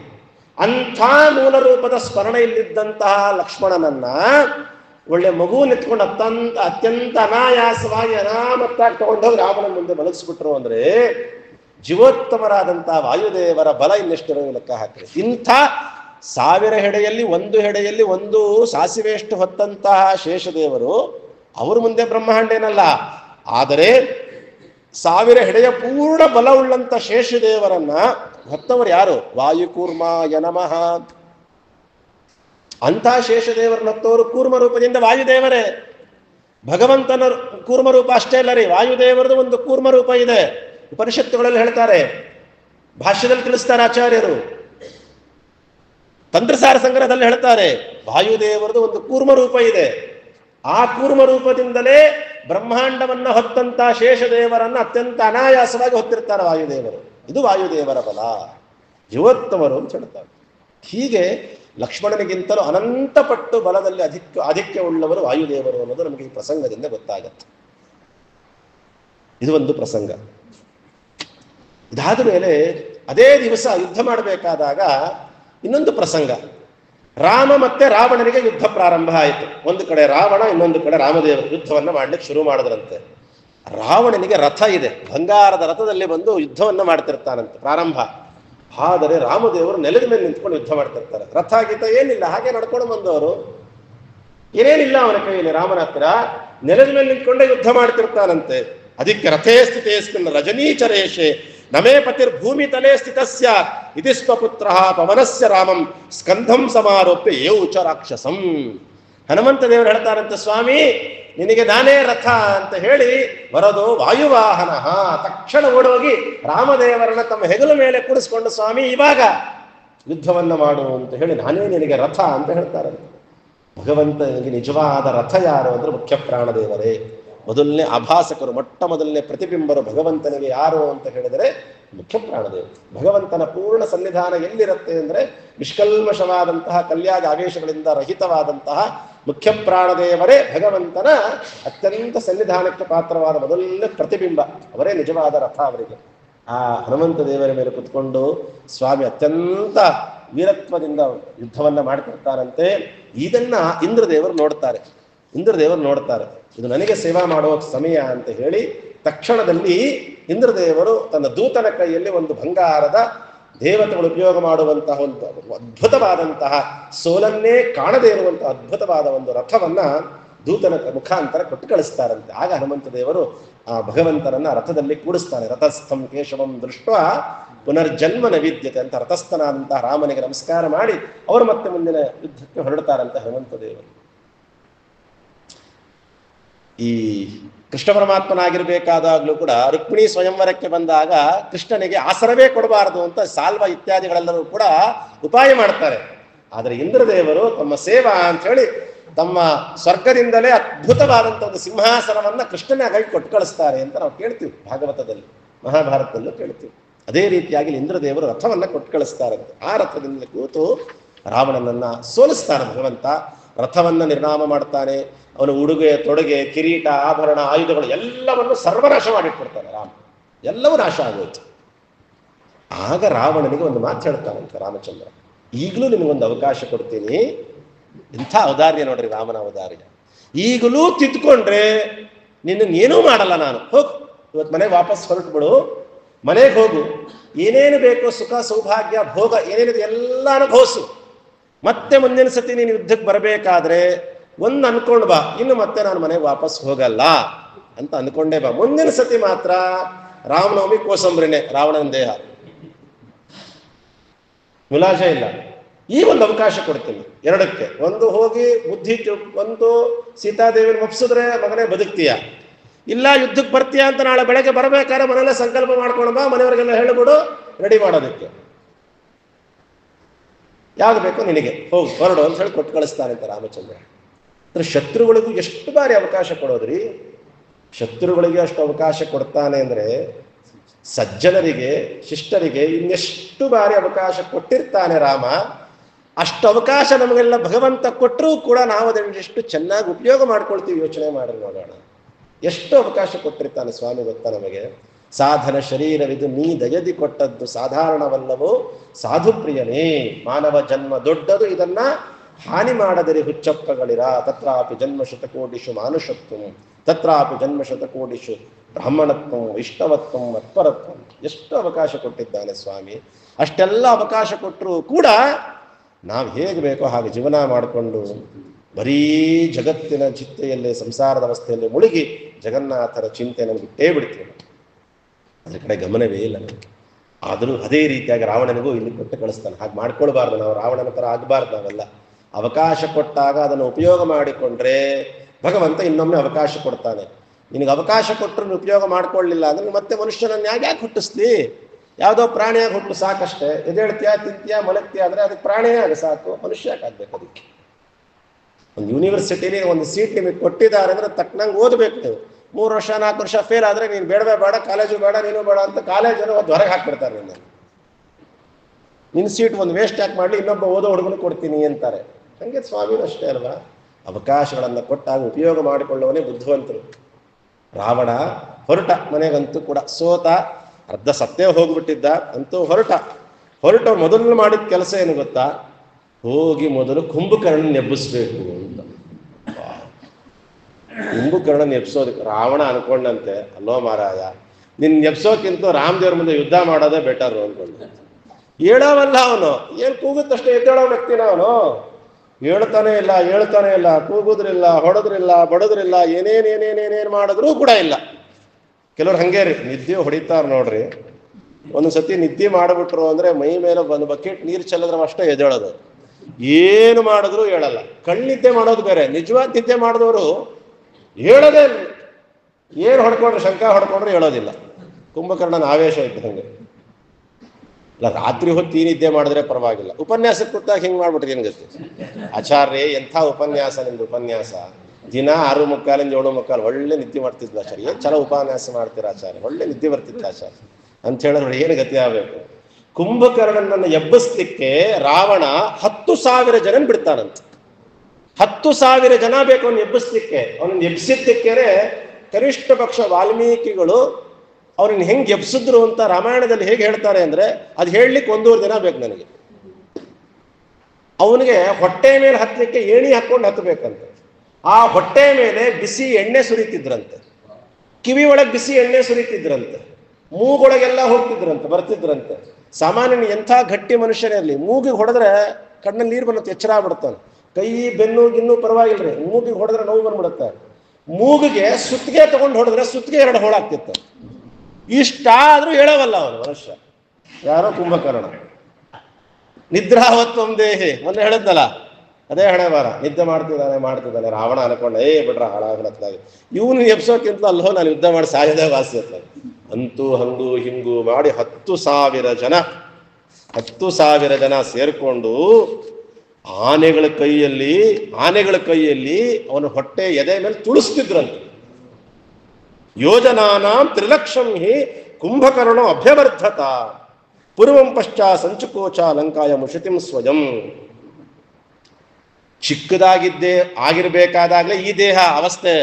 ಅದಾದ ಮೇಲೆ ಅಂತೂ ಇಂತೂ ಎದ್ದ ಮೇಲೆ 3,00,000 ಯೋಜನದಷ್ಟು ದೇಹವನ್ನು ವಿಸ್ತಾರ ಮಾಡ್ಕೊಳ್ತಾನಂತೆ. 1 ಯೋಜನ ಅಂದ್ರೆ 7 ಮೈಲಿ. 7 ಮೈಲಿ ಅಂದ್ರೆ ಎಷ್ಟು ಕಿಲೋಮೀಟರ್ ಗೊತ್ತಾಗ ಲೆಕ್ಕ ಹಾಕ್ಲಿ. ಅಂಥದ್ದು 3,00,000 ಯೋಜನ ಅಂತ ಊಹೆ ಕೂಡ ಮಾಡ್ಕೊಳ್ಲಿಕ್ಕಾಗಲ್ಲ. ಅಂಥ ದೊಡ್ಡ ದೇಹ, ಅಂಥ ದೊಡ್ಡ ದೇಹ ಇಟ್ಕೊಂಡು ಕುಂಭಕರ್ಣ ಎದ್ದ ಅಂದ್ರೆ ರಾವಣ ಅನ್ಕೊಂಡ ನನಗಿನ್ನ ಜಯ, ನಾನು ಹೆದರಂಗೇ ಇಲ್ಲ, ಮುಗಿದಾಯ್ತು. ಕುಂಭಕರ್ಣ ಹೇಳೋತ್ತಂದ್ರೆ ಅಷ್ಟೇ, ಎದ್ದು ಬಿಟ್ಟ ಅಂದ್ರೆ ಜಗತ್ನಲ್ಲಿ ಅವನನ್ನು ಸೋಲಿಸೋರೇ ಇಲ್ಲ. ರಾಮನ ಕಥೆ ಕೃಷ್ಣಾರ್ಪಣ, ರಾಮ ಕೃಷ್ಣಾರ್ಪಣ ಆಗ್ಬಿಡ್ತಾನೆ ಅಂತ ಅವನೇ ನಿಶ್ಚಯ ಮಾಡ್ಕೊಂಡ. ಕುಂಭಕರ್ಣ ಹೊರಟ. ಅವನು ಬರ್ತಾ ಇದ್ರೆ ಹಾಗೆ 35 ಯೋಜನದಷ್ಟು ಎತ್ತರ ಇರೋ ಪ್ರಾಕಾರವನ್ನ ಹೊಚ್ಚಲು ದಾಟ್ತಿದ್ನಂತ. ಅಂಥ ದೊಡ್ಡ ದೇಹ ಒಂದು. ಹೋಗ್ತಾ ಇದ್ರೆ ಎಲ್ಲ ಕಪಿಗಳೆಲ್ಲ ಇರ್ತಿದ್ರಲ್ಲ, ತಗೊಂಡು ಚೂಡಾವಣಕ್ಕೆ ಬಾಯಿಗೆ ಹಾಕೊಂಡ್ಬಿಡ್ತಿದ್ನಂತೆ. ಬಾಯಿಗೆ ಹಾಕೊಂಡ್ಬಿಡ್ತಿದ್ದ ಕಪಿಗಳನ್ನ. ಒಂದ್ಸತಿ ಹಿಂಗ್ ತಗೊಂಡ್ರೆ ಕನಿಷ್ಠ ಪಕ್ಷ 10,000 20,000 ಕೋತಿಗಳು ಒಳಗೆ ಹೋಗ್ಬಿಡ್ತಿತ್ತಂತೆ. ಅವು ಎಂತಾವ್ ನೋಡ್ರಿ, ಈ ಕಡೆ ಹೋಗಿ ಮೂಗಿಂದ ಆಸೆ ಬರ್ತಿತ್ತಂತ ಆ ಕಪಿಗಳು, ಕಿವಿಯಿಂದ ಆಸೆ ಬರ್ತಿತ್ತಂತ. ಅಂತ ದೊಡ್ಡ ದೇಹ ಒಂದು ಅಂಗಗಳು. ಏನು ಮಾಡಿದ್ರು ಒಳಗೆ ಹೋಗ್ತಿರ್ಲಿಲ್ಲ, ಅಂಥ ದೊಡ್ಡ ದೇಹ. ಅದ್ರ ಮಧ್ಯದಲ್ಲಿ ಹೋದ ತಕ್ಷಣ ಮೊದಲು ಸಿಕ್ಕಾಕೊಂಡಿದ್ ಸುಗ್ರೀವ. ಎದೆ ಹೊಡ್ಕೊಂಡ್ಬಿಟ್ಟ ಸುಗ್ರೀವ. ಹಿಂಗ್ ಹಿಡ್ಕೊಂಡ್ಬಿಟ್ರೆ ಅವ್ನ ಕೈ ಸಿಕ್ಕದ ಅಂದ್ರೆ ಸುಗ್ರೀವನ್ ಹಿಂಗ್ ಹಿಡ್ಕೊಂಡ್ಬಿಟ್ಟಂತ. ಅದ್ ಹೆಂಗ್ ಬಿಡಿಸ್ಕೊ. ಸುಗ್ರೀವನಿಗೆ ದೇವರಿಚ್ಛೆ, ಪಾಪ ದೇವರ ಅನುಗ್ರಹ. ಅವ್ನು ಹಿಂಗ್ ಹಿಡ್ಕೊಂಡ್ರೆ ಇಲ್ಲೆಲ್ಲ ತೂತುಗಳು ಬಿಡ್ತಿತ್ತು. ಯಾಕಂದ್ರೆ ದೊಡ್ಡ ದೇಹ ಒಂದು, ಆ ತೂತಿಂದ ತಪ್ಪಿಸ್ಕೊಂಡು ಬರ್ತಾನಂತ. ಇದು ಹೇಳ್ತಾರೆ ವಾಲ್ಮೀಕಿ ಋಷಿಗಳು, ಬಹಳ ಚೆನ್ನಾಗಿ ವರ್ಣನೆ ಮಾಡ್ತಾರೆ. ಇದು ಸುಗ್ರೀವ ಸಿಕ್ಕಾಗ ಹೀಗೆ ಅವರಿಂದ ತಪ್ಪಿಸ್ಕೊಂಡು ಬರ್ತಿದ್ದಂತೆ. ಇದು ಸುಗ್ರೀವ್. ಇಂಥ ಕುಂಭಕರ್ಣ ಇದು ಬಹಳ ವರ್ಣನೆ ಮಾಡ್ತಾರೆ ಅವನ ವಿಚಾರವಾಗಿ. ಅಂತೂ ಕೂಡ ಸುಗ್ರೀವನಿಂದ ಮುಂದೆ ದಾಟಿ ಹೋದಾಗ ಇಲ್ಲೂ ಕೂಡ ಹನುಮಂತ ದೇವರು ತಲೇನ ವಕ್ಷಸ್ಯ ಬಿತಾಡಿತೋ ವೃಷ ಹನುಮತ ಮೋಹಮವಾಪ ರಾಕ್ಷಸಃ ಪುನಶ್ಚ ಸಂಜ್ಞಾಂ ಸಮವಾಪ್ಯ ಶೀಘ್ರಂ ಯಯೋಸಯತ್ರೇವ ರಘುಪ್ರವೀರಃ. ಈ ಸಂದರ್ಭದಲ್ಲೂ ಕೂಡ ಕುಂಭಕರ್ಣನಿಗೂ ಕೂಡ ಮೂರ್ಛೆ ತಪ್ಪಿಸ್ತಾರಂತೆ ಹನುಮಂತ ದೇವರು. ಇದು ಹನುಮಂತ ದೇವರ ಸಾಮರ್ಥ್ಯ. ಅದಾದ ಮೇಲೆ ಮತ್ತೆ ಕುಂಭಕರ್ಣನಿಗೂ ರಾಮದೇವರಿಗೂ ಯುದ್ಧವಾಗತ್ತೆ. ಅತ್ಯಂತ ಅನಾಯಾಸವಾಗಿ ಅಥೋ ಸಮಾದಾಯ ಧನುಸ್ಸು ಘೋರಂ ಶರಾನ್ ಸುರೇಶಾಶನ ವಿತುಲ್ಯ ವೇಗಾನ್ ಪ್ರವೇಶಯಾಮಾಸ ನಿಶಾಚರೇ ಪ್ರಭು ಸರಾಘವ ಪೂರ್ವ ಹತೇಶು ಯದ್ವತು. ಬಹಳಷ್ಟು ಹೇಳ್ತಾರೆ. ಅಂತೂ ಕುಂಭಕರ್ಣನನ್ನ ರಾಮಚಂದ್ರ ಸಂಹಾರ ಮಾಡ್ತಾರೆ. ಕುಂಭಕರ್ಣ ಸತ್ತ. ಯಾವಾಗ ಕುಂಭಕರ್ಣ ಸತ್ತ ಅಂತ ಗೊತ್ತಾಗೋಯ್ತು, ಅಲ್ಲಿ ಮುಕ್ಕಾಲು ಭಾಗ ರಾವಣನ ಸತ್ತ. ಇನ್ನು ನನಗೆ ಉಳಿಗಾಲ ಇಲ್ಲ ಗೊತ್ತಾಗೋಯ್ತು. ಆದರೆ ಇನ್ನೆರಡು ಅವನಿಗೆ ಆಸೆ ಇತ್ತಂತೆ. ಇನ್ನೆರಡು ಆಶಾವಾದಿ ಆಗಿದ್ದ. ಏನು ಅಂತ ಹೇಳಿದ್ರೆ, ತನ್ನ ಮೂಲ ಬಲ ಅಂತಿತ್ತು ಅವನಿಗೆ. ಅಂದ್ರೆ ಯಾರೂ ಏನೂ ಮಾಡಕ್ಕಾಗದೇ ಇದ್ದಾಗ ಎರಡಿತ್ತು ಅವನಿಗೆ. ಒಂದು ತನ್ನ ಮೂಲ ಬಲ, ಇನ್ನೊಂದು ಇಂದ್ರಜಿತ್ತು, ಇನ್ನೊಬ್ಬ ಮಗ. ಇಂದ್ರದೇವರನ್ನೇ ಗೆದ್ದವನು, ಅವನಿಗೆ ವರಬಲ ಬೇರೆ. ಹಾಗಾಗಿ ಅವನನ್ನು ಯಾರು ಏನೂ ಮಾಡ್ಲಿಕ್ಕಾಗಲ್ಲ. ನಾಳೆ ಇಂದ್ರಜಿತ್ ಅವನೇ ವಾಲಂಟಿಯರ್ ಆಗಿ ಹೇಳ್ತಾನೆ ರಾವಣನಿಗೆ, ಯೋಚನೆ ಮಾಡಬೇಡ, ಇವ್ರು ಯಾರೂ ಮಾಡದೇ ಇದ್ದ ಕೆಲಸವನ್ನ ನಾನು ಹೋಗಿ ನಿನಗೆ ಜಯ ತಂದುಕೊಡ್ತೀನಿ ಅಂತ. ಇಂದ್ರಜಿತ್ ವಾಲಂಟಿಯರ್ ಆಗಿ ಹೋಗಿ ಯಾಗಗಳನ್ನು ಮಾಡಬೇಕು ಅಂತ ಹೇಳಿ ಆ ಗುಹೆಗಳಿಗೆ ಹೋಗಿ ಯಾಗವನ್ನ ಪ್ರಾರಂಭ ಮಾಡ್ತಾನಂತೆ. ಯಾಗವನ್ನ ಮಾಡ್ಕೊಂಡು ಬಂದ ಮೇಲೆ ಎಲ್ಲ ಕಪಿಗಳಿಗೂ ಕೂಡ ನಾಗಪಾಶ ಹಾಕ್ತಾನೆ. ನಾಗಪಾಶಕ್ಕೆ ಲಕ್ಷ್ಮಣ ದೇವರೂ ಕೂಡ ಅಲ್ಲಿ ಬಂಧಿತರಾಗ್ತಾರೆ ಭಗವಂತನ ಇಚ್ಛೆಗೆ ಅನುಗುಣವಾಗಿ. ರುದ್ರದೇವರ ವರ ಇದೆ ಅಂತ ಹೇಳಿ ಇಂದ್ರಜಿತ್ತಿಗೆ. ಇಂದ್ರಜಿತ್ ಯಾವಾಗ ನಾಗಪಾಶ ಹಾಕಿಬಿಟ್ನೋ ಆಗ ರಾವಣನಿಗೆ ಭಾರೀ ಧೈರ್ಯ ಬಂದ್ಬಿಡ್ತಂತೆ. ಇದನ್ನ ಹೋಗಲಾಡಿಸೋರು ಯಾರೂ ಇಲ್ಲ. ಯಾಕಂದ್ರೆ ಅದನ್ನು ಹೋಗಲಾಡಿಸ್ಬೇಕು ಅಂದ್ರೆ ಗರುಡದೇವರೇ ಬೇಕು. ಗರುಡದೇವರ ಅವತಾರ ಮಾಡೋಂಗಿಲ್ಲ, ಬ್ರಹ್ಮದೇವರಿಗೆ ಅವತಾರ ಇಲ್ಲ. ಮತ್ತೇನ್ ಮಾಡೋದು? ನಾಗಪಾಶಕ್ಕೆ ಎಲ್ಲರೂ ಮೂರ್ಛಿತರಾಗ್ಬಿಟ್ರು. ರಾಮಚಂದ್ರ ತಕ್ಷಣ ಗರುಡದೇವರನ್ನ ಕರೀತಾರಂತೆ. ಅವತಾರ ಇಲ್ದಿದ್ರೆ ಏನಾಯ್ತು? ಗರುಡದೇವರನ್ನ ಮೂಲ ರೂಪದಿಂದ ಹಾಗೇ ಕರೀತಾರಂತೆ. ಗರುಡದೇವರು ಬಂದು ತಕ್ಷಣದಲ್ಲೇ ಸಪಕ್ಷಿ ರಾಜೋತ ಹರೇ ನಿದೇಶಂ ಸ್ಮರಂ ಸ್ವರಾವಾನಿಹ ಚ ಜಗಾಮ ತತಕ್ಷವಾತ ಸ್ಪರ್ಶೇನ ಕೇವಲಂ ವಿನಷ್ಟ ಯೇಷಾಂಸ ಉರಂಗಬಂಧ. ತಕ್ಷಣದಲ್ಲೇ ಗರುಡದೇವರು ಆ ನಾಗಪಾಶವನ್ನ ನಿರ್ಮೂಲನೆ ಮಾಡ್ತಾರಂತೆ. ಅದಾದ ತಕ್ಷಣ ಎಲ್ಲ ಕಪಿಗಳು ಕೂಡ ಮತ್ತೆ ಎದ್ದೇಳ್ತಾರೆ. ಮತ್ತೆ ಇನ್ನೊಂದ್ಸತಿ ಯಾಗಕ್ಕೆ ಹೋಗ್ತಾನೆ. ಒಟ್ಟು 3 ಬಾರಿ ಮುಗಿಸ್ಕೊಂಡು 4ನೇ ಬಾರಿ ಹೋದಾಗ ಅಲ್ಲಿ ಲಕ್ಷ್ಮಣ ಹೋಗ್ತಾನೆ. ಇನ್ನೊಮ್ಮೆ ಹೋಗಿ ಬಂದಾಗ ಆಗ ಮತ್ತೆ ಇಂದ್ರಜಿತ್ತಿನ ಅಸ್ತ್ರ ಪ್ರಯೋಗದಿಂದ ಲಕ್ಷ್ಮಣನಿಂದ ಮೊದಲು ಮಾಡಿಕೊಂಡು ಪ್ರತಿಯೊಬ್ಬರು ಮೂರ್ಛೆ ತಪ್ಪಿ ಬಿದ್ದುಬಿಟ್ರು. ವಿಭೀಷಣ ಮಾತ್ರ ಯಾರದೋ ಮನೆಗೆ ಹೋಗಿ ಮಾತನಾಡಿಸ್ಬೇಕು ಅಂತ ಅಲ್ಲಿ ಇರಲಿಲ್ಲ. ವಿಭೀಷಣ ಒಂದು ಬೇರೆ ಜಾಗಕ್ಕೆ ಹೋಗಿದ್ದ. ಮತ್ತೆ ಹನುಮಂತ ಇವರಿಬ್ಬರನ್ನ ಹೊರತುಪಡಿಸಿ ಉಳಿಕೆದವರೆಲ್ಲರೂ ಕೂಡ ಅಸ್ತ್ರ ಪ್ರಯೋಗ ಮಾಡಿದ ಕೂಡಲೇ ಪ್ರಜ್ಞೆ ತಪ್ಪಿ ಬಿದ್ದುಬಿಟ್ರು. ಲಕ್ಷ್ಮಣನೂ ಕೂಡ. ಭೀಷಣ ಬರ್ತಾನಂತೆ. ಏನು ಸ್ಮಶಾನ ಮೌನ ಇದ್ದಂಗೆ ಎಲ್ಲ ನೋಡ್ತಾನೆ. ಭಾರಿ ಬೇಜಾರಾಗೋಗುತ್ತೆ. ಯುದ್ಧ ಮುಗದೇ ಹೋಯ್ತಾ, ಯಾಕೆ ಹಿಂಗೆ ಆಗೋಯ್ತು ಅಂತ ಬಹಳ ಯೋಚನೆ ಮಾಡ್ತಾ ಬಂದಿರ್ತಾರೆ. ದೂರದಲ್ಲಿ ಹನುಮಂತ ದೇವರು ನಿಂತಿರ್ತಾರಂತೆ. ಹನುಮಂತ ದೇವರನ್ನ ಕರ್ಕೊಂಡು ಯಾರಾದ್ರೂ ಬದುಕಿದಾರಾ, ಏನಾಯ್ತು, ಯಾಕಾಯ್ತು, ಹೇಗಾಯ್ತು ಅಂತ ವಿಚಾರಿಸೋಣ ಅಂತ ಹೋದಾಗ ಒಂದು ಸ್ವಲ್ಪ ಅರ್ಧಂಬರ್ಧ ಕಣ್ಣು ಬಿಟ್ಟಿದ್ದಂತೆ ಜಾಂಬುವಂತ. ಅರ್ಧಂಬರ್ಧ ಕಣ್ಣು ಬಿಟ್ಟಿದ್ದ. ಎದುರಿಗೆ ಯಾರಿದ್ದಾರೆ ಏನು ಗೊತ್ತಾಗ್ತಿಲ್ಲ ಅವನಿಗೆ. ಎಚ್ಚರ ಇದೆ, ಎಚ್ಚರ ಇಲ್ಲ, ಹಂಗೆ. ಆಗ ಜಾಂಬುವಂತನ ವಿಭೀಷಣ ಕೇಳ್ತಾನಂತೆ, ಏನಪ್ಪಾ ಏನಾಯ್ತು, ಯಾಕೆ ಹೀಗೆಲ್ಲ ಬಿದ್ದಿದ್ದೀರಾ ಅಂತ ಕೇಳ್ತಾನಂತೆ. ಜಾಂಬವಂತನಿಗೆ ವಿಭೀಷಣನ ವಾಯ್ಸ್ ಗೊತ್ತಾಯ್ತಂತೆ. ಯಾರು ವಿಭೀಷಣನ ಮಾತಾಡ್ತಿರೋದು ಆಯ್ತು. ಯಾಕೆ ಏನಾಯ್ತು, ಯಾಕೆ ಹಿಂಗೆಲ್ಲ ಆಗೋಗಿದ್ದೀರಾ ಅಂತ ಕೇಳ್ತಾನಂತೆ. ಜಾಂಬವಂತನ ಬಾಯಲ್ಲಿ ಬಂದ ಮೊದಲನೇ ಮಾತೇನು ಗೊತ್ತಾವಾಗ, ನಮ್ದೆಲ್ಲ ಬಿಟ್ಬಿಡು, ಹನುಮಂತ ಹೇಗಿದ್ದಾನೆ ಹೇಳು ಅಂತ ಹೇಳ್ತಾನಂತೆ. ಹನುಮಂತ ಬದುಕಿದ್ದಾನ ಅಂತ ಕೇಳ್ತಾನಂತೆ ಜಾಂಬವಂತ. ಅದಕ್ಕೆ ವಿಭೀಷಣ ಹೇಳ್ತಾನೆ, ಬದುಕೋದೇನು ಬಂತೋ, ಪಕ್ಕದಲ್ಲೇ ನಿಂತಿದ್ದಾನೆ ನೋಡು ಅಂತಷ್ಟೇ ನೋಡ್ತಾನಂತೆ. ಜಾಂಬವಂತ ಹೇಳ್ತಾನಂತೆ, ಹನುಮಂತ ಬದುಕಿದಾನ, ಹಂಗಾರೆ ನಾವೆಲ್ಲ ಬದುಕ್ತೀವಿ, ಯೋಚನೆ ಮಾಡಬೇಡ ಅಂತ ಹೇಳ್ತಾನೆ. ಹಂಗಾರೆ ನಾವೆಲ್ಲ ಬದುಕ್ತೀವಿ. ಹನುಮಂತ ದೇವರ ಮೇಲೆ ಎಷ್ಟು ವಿಶ್ವಾಸ ಇದೆ ಲೆಕ್ಕ ಹಾಕಿ. ಅಷ್ಟು ವಿಶ್ವಾಸ ಜಾಂಬವಂತನಿಗೆ.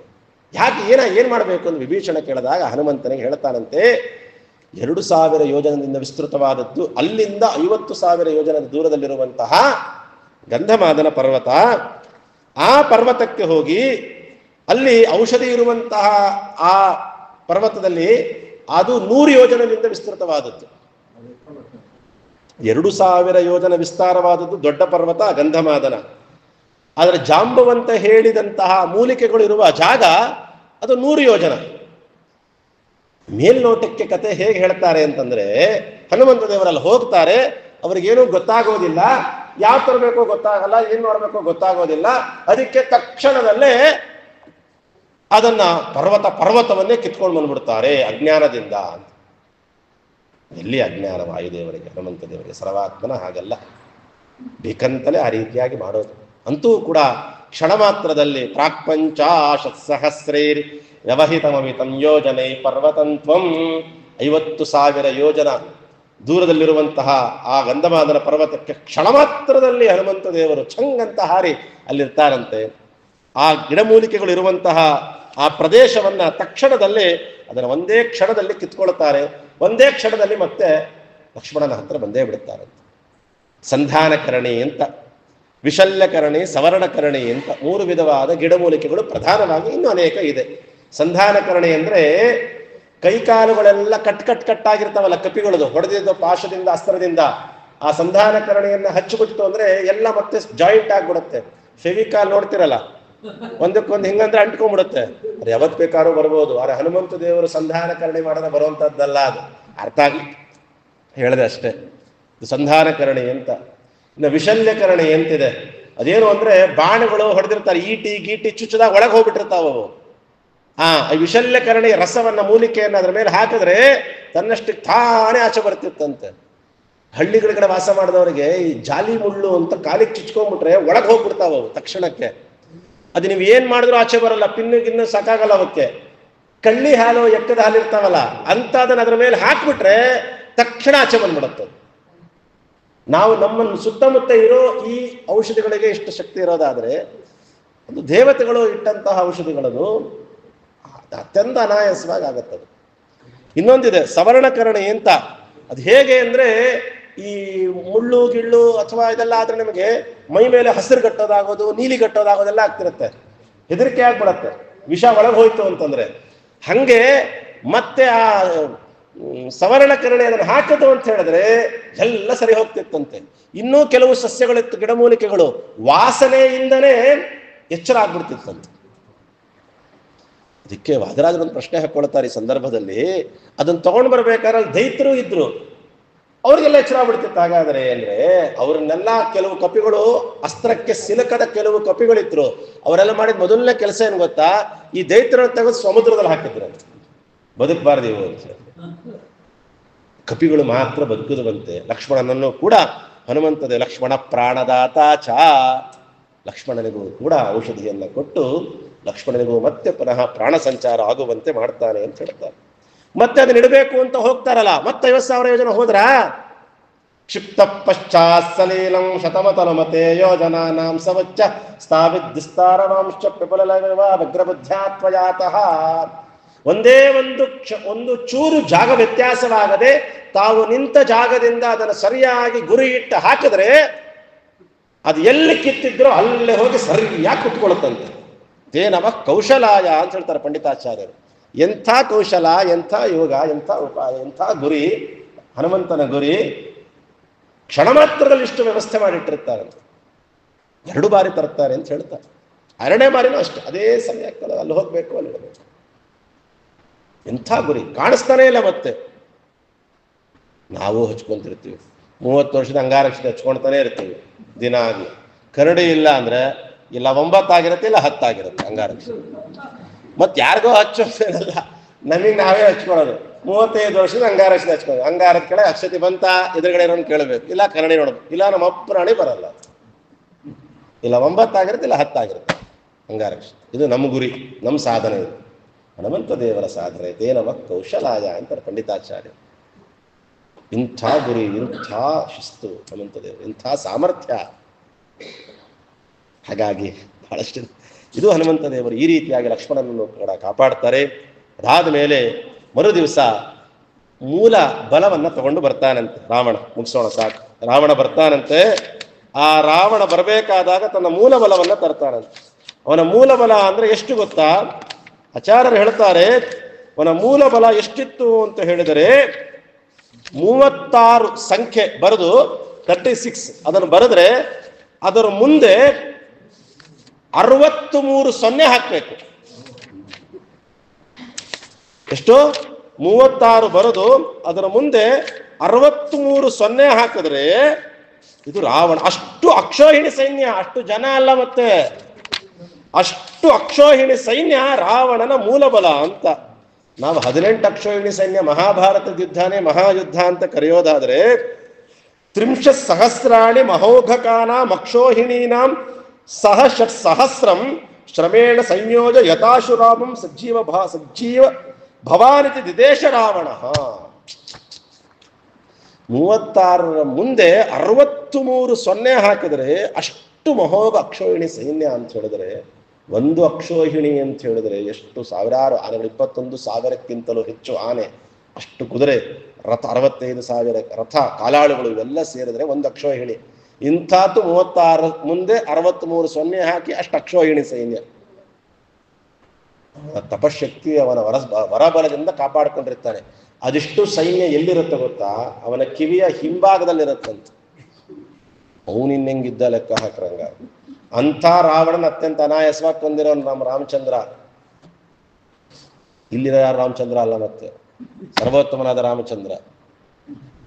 ಇಂಥ ರಾವಣ ಯುದ್ಧಕ್ಕೆ ಬರ್ತಾನೆ. ಅಷ್ಟು ಜನ ಏನಿದಾರ.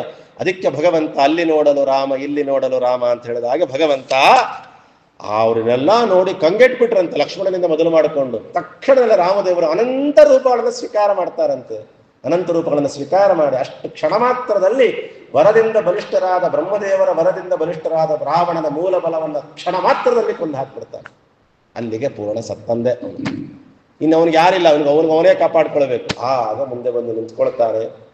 ಅನೇಕ ಬಾರಿ ಬಾಣಗಳನ್ನು ಪ್ರಯೋಗ ಮಾಡಿದಾಗಲೂ ಕೂಡ ಮತ್ತೆ ಪುನಃ ಅತಿಕಾಯನಿದ್ದ ಹಾಗೆ ತಲೆಗಳು ಹೋಗುತ್ತೆ, ತಲೆಗಳು ಬರುತ್ತೆ, ತಲೆಗಳು ಹೋಗುತ್ತೆ, ಬರುತ್ತೆ. ಆಗ ಅಗಸ್ತ್ಯರು ಬಂದು ರಾಮದೇವರಿಗೆ ಪ್ರಾರ್ಥನಾ ರೂಪದಲ್ಲಿ ಆದಿತ್ಯ ಹೃದಯ ಸ್ತೋತ್ರವನ್ನ ಉಪದೇಶ ಮಾಡುವ ರೀತಿಯಲ್ಲಿ ಒಪ್ಪಿಸ್ತಾರಷ್ಟೇ. ಆಗ ರಾಮದೇವರಿಗೆ ಹೇಳ್ತಾರೆ, ಆದಿತ್ಯ ಹೃದಯ ಸ್ತೋತ್ರ ಹೇಳ್ಕೊ, ತತ್ರಾಪಿ ಭಾನುವಾರದ ದಿವಸ ಆದಿತ್ಯ ಹೃದಯ ಸ್ತೋತ್ರ ಪಾರಾಯಣ ಮಾಡಬೇಕು ಅಂತ. ಎಲ್ಲದರಲ್ಲೂ ಜಯವಾಗತ್ತೆ ಅಂತ ಹೇಳಿ ಋಷಿಗಳು ನಮಗೆ ತಿಳಿಸಿಕೊಡ್ತಾರೆ ಅಗಸ್ತ್ಯರು. ಅದನ್ನು ತೋರಿಸಿಕೊಡುವ ಸಲುವಾಗಿ ರಾಮಚಂದ್ರ ದೇವರು ಆದಿತ್ಯ ಹೃದಯವನ್ನು ಪಾರಾಯಣ ಮಾಡ್ತಾರೆ.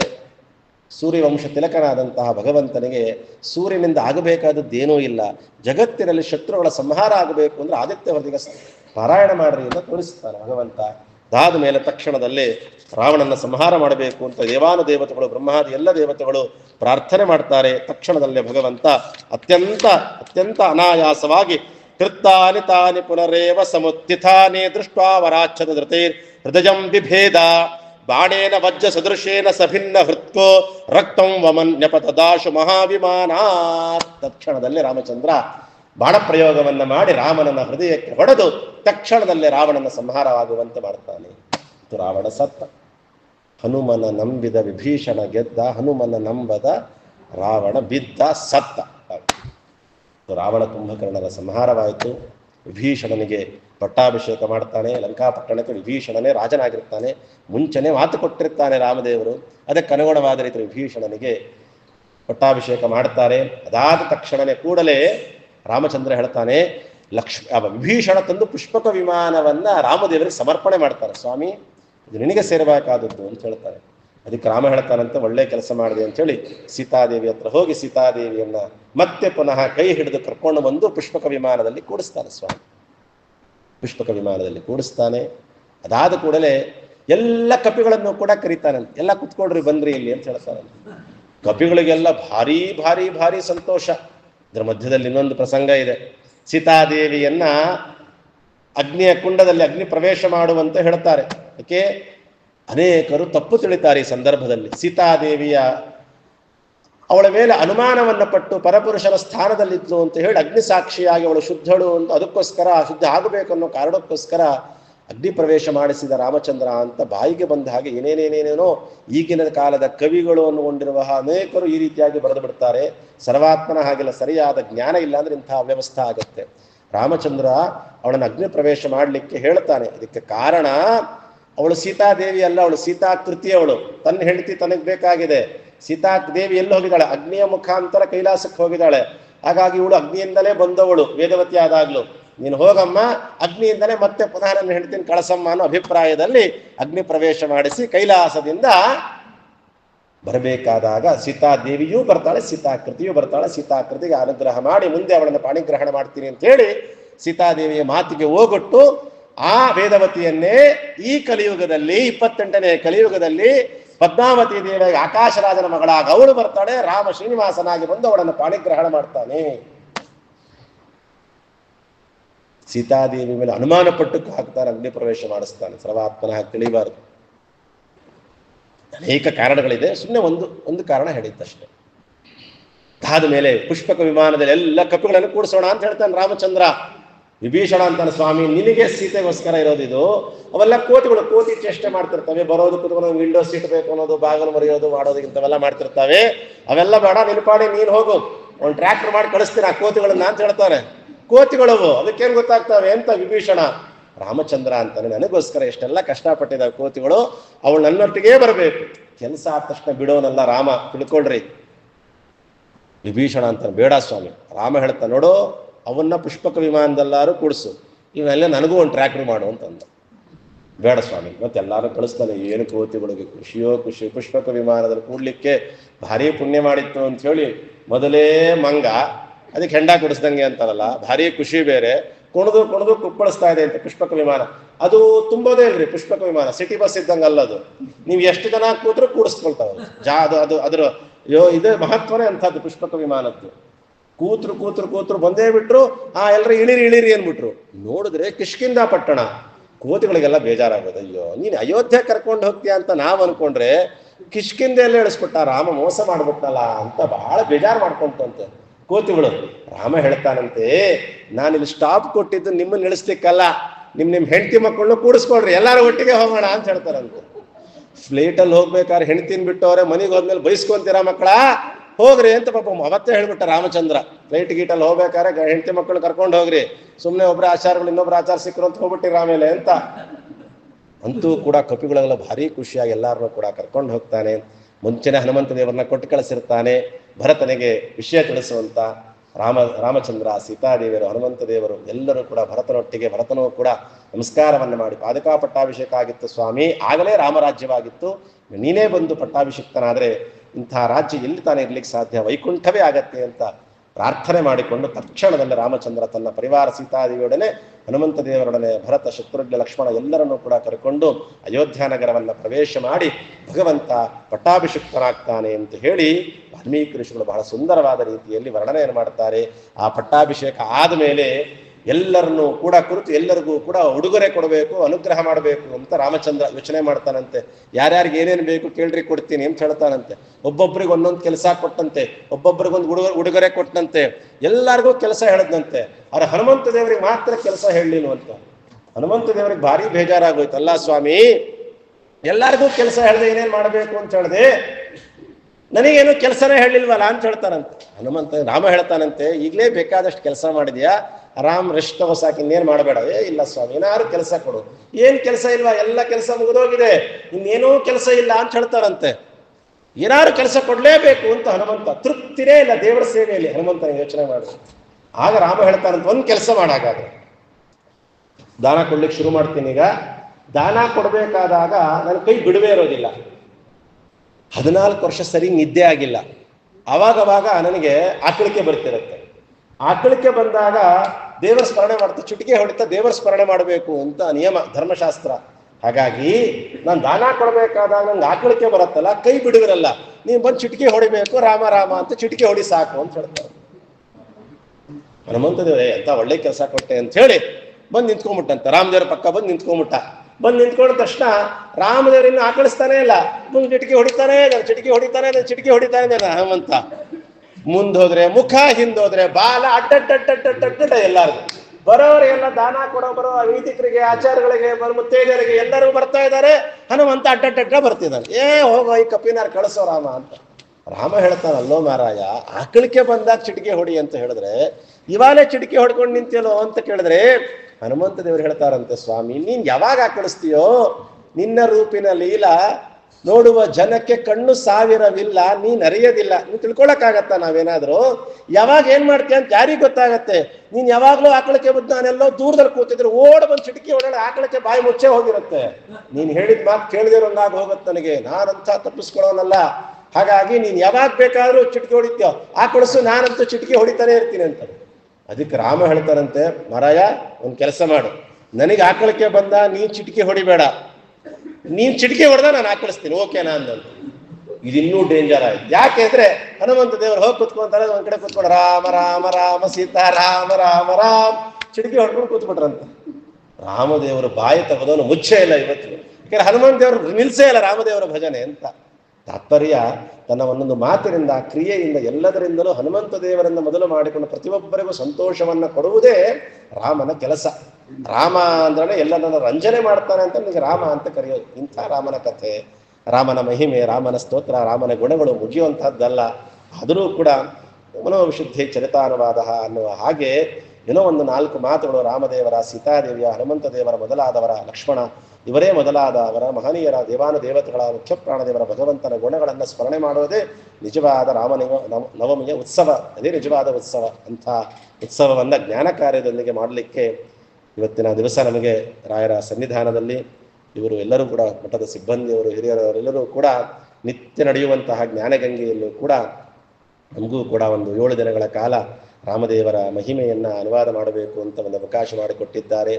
ಹಾಗಾಗಿ ಅವರೆಲ್ಲರಿಗೂ ಕೂಡ ಅಭಿನಂದನೆಯನ್ನು ತಿಳಿಸ್ತಾ, ಜೊತೆಯಲ್ಲಿ 1 ವಾರಗಳ ಕಾಲ ಆಚಾರ್ಯ ಉಪನ್ಯಾಸ ತಡ್ಕೊಂಡಿದ್ದಕ್ಕೆ ನಿಮಗೂ ಕೂಡ ಅಭಿನಂದನೆಯನ್ನು ತಿಳಿಸ್ತಾ, ಇದೇ ರೀತಿಯಾಗಿ ಮೇಲಿಂದ ಮೇಲೆ ಜ್ಞಾನ ಕಾರ್ಯದೊಟ್ಟಿಗೆ ನಿಮ್ಮ ಸಮಾಗಮ ಆಗ್ತಾ ಇರಲಿ ಅಂತ ಹೇಳ್ತಾ, ಈ ಗುರುಗಳ ಸನ್ನಿಧಾನದಲ್ಲಿ ನಿಜವಾದ ಕಾಮಧೇನುಗಳು, ಕಲ್ಪವೃಕ್ಷರು ಆದಂಥ ರಾಘವೇಂದ್ರ ಆದರೆ ರಾಮದೇವರಿಗೆ ರಾಘವೇಂದ್ರ ಅಂತ, ಅದೇ ರೀತಿಯಾಗಿ ರಾಯರ ಸನ್ನಿಧಾನದಲ್ಲಿ ಅಂತಹ ರಾಮದೇವರ ಬಗ್ಗೆ 4 ಮಾತನ್ನ ಆಡಲಿಕ್ಕೆ ಅವಕಾಶ ಮಾಡಿಕೊಟ್ಟಂತಹ ಎಲ್ಲರಿಗೂ ಕೂಡ ಅಭಿನಂದನೆಯನ್ನು ತಿಳಿಸ್ತಾ, ನಮ್ಮ ಗುರುಗಳ ಸ್ಮರಣೆಯನ್ನು ಮಾಡ್ತಾ, ಹಿರಿಯರ ತಂದೆ ತಾಯಿಗಳ ಸ್ಮರಣೆಯನ್ನು ಮಾಡುತ್ತಾ, ಈ 4 ಮಾತುಗಳನ್ನು ಅಸ್ಮದ್ಗುರುವಂತರ್ಗತ ಭಾರತೀಯ ಮುಖ್ಯ ಪ್ರಾಣಾಂತರ್ಗತ ಸೀತಾಪದೇ ಶ್ರೀ ರಾಮಚಂದ್ರ ಪ್ರಿಯತಾಂ ಸುಪ್ರೀತೋ ಭವತು. ಶ್ರೀಕೃಷ್ಣಾರ್ಪಣಮಸ್ತು. ಮಧ್ವರಾಜ ವರದ ಗೋವಿಂದ. ಸೀತಾಪತಿ ಶ್ರೀ ರಾಮಚಂದ್ರ ಮಹಾರಾಜ್ ಕಿ ಜೈ.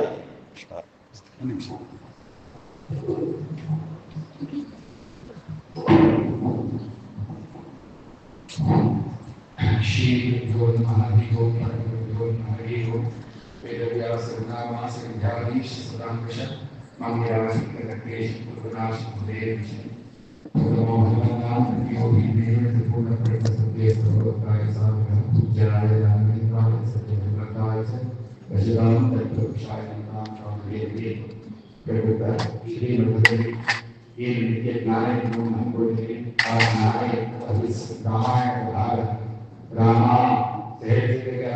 ದೇವನಾಮಗಳು ಒಂದೊಂದು ಕಡೆ ರಾಮಾಯಣ ಪ್ರೇಮದಲ್ಲಿ ಸಲಹೆಯನ್ನು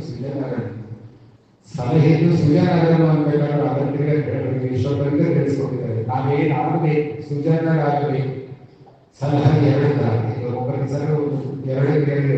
ಯಾರು ನಾಶ ಆಗಬೇಕು, ಒಂದು ಇದಾಗಬೇಕು. ನಾಶ ಯಾವ ಪಕ್ಕಕ್ಕೆ ಯಾವ ಕಾರಣ ನಾಶ ಆಗುತ್ತೆ, ಯಾವ ಉದ್ಧಾರ ಆಗಬೇಕಾಗುತ್ತೆ. ಅಷ್ಟೂ ಪಾತ್ರಗಳನ್ನು ಆನಂದ ರಾಮಾಯಣ ಅಂತ ಹೇಳಿ ಸಾಮಾನ್ಯ ಕಡಿಮೆ ಹೇಳೋದು. ನಮ್ಮ ನರಹರಿಯಲ್ಲಿ ಮತ್ತು ಆಚಾರ್ಯ ಕೂಡ ಬಹಳ ಅಭ್ಯಾಸ ಹೇಳುವುದರಿಂದ ಉತ್ಸಾಹ ಇರಬೇಕು. ಆ ಉತ್ಸಾಹ ಅವರಿಗೆ ಹೇಗಿರುತ್ತೆ ಅಂದ್ರೆ ತಿಳಿಸಬೇಕು ಮತ್ತು ಅವರಲ್ಲಿ ಇಳಿಯಬೇಕು, ಇಳಿದದ್ದು ಉಳಿಯಬೇಕು. ಆ ಉಳಿದಿದ್ದು ನಮ್ಮನ್ನ ಹೆಜ್ಜೆ ಇಟ್ಟಾಗ ನಮ್ಮನ್ನ ಅದರಲ್ಲಿ ಏನೇನೋ ಪಾತ್ರವರ್ಗಗಳು ಆ ಫಲವನ್ನು ಪಡೆದರು, ಆ ಫಲವನ್ನು ನಾವು ಹೊಂದಬೇಕು. ಅದೇ ರೀತಿ ಧ್ಯೇಯದಿಂದ ಅಲ್ಲಲ್ಲಿ ಕಡಿಮೆ ಕಾಲಾವಕಾಶದಲ್ಲಿ ಅಷ್ಟನ್ನು ವಿಸ್ತಾರ ಮಾಡಿ ಹೇಳಿದ ಸಂಕ್ಷೇಪ ವಿಸ್ತಾರಾಜ್ಞ ಪ್ರಬಲಂತೆ ನಿಮಿಷ ದೊಡ್ಡ ಗುಣ ಮತ್ತು ವಿಶೇಷವಾದ ಭಕ್ತಿ ಆಗಲ ಅದನ್ನು ಇಟ್ಕೊಂಡ್ರೆ ಅವರಿಗೆ ಇಲ್ಲ ಅಂದ್ರೆ ನಮಗೆ ತಲುಪಲ್ಲ. ಫಸ್ಟ್ ಅವರಲ್ಲಿದ್ದು ಆ ಶ್ರೀ ಹರಿಗುರುಗಳ ಅನುಗ್ರಹ ಅವರಲ್ಲಿ ಮಾಡಿದ್ದಾನೆ.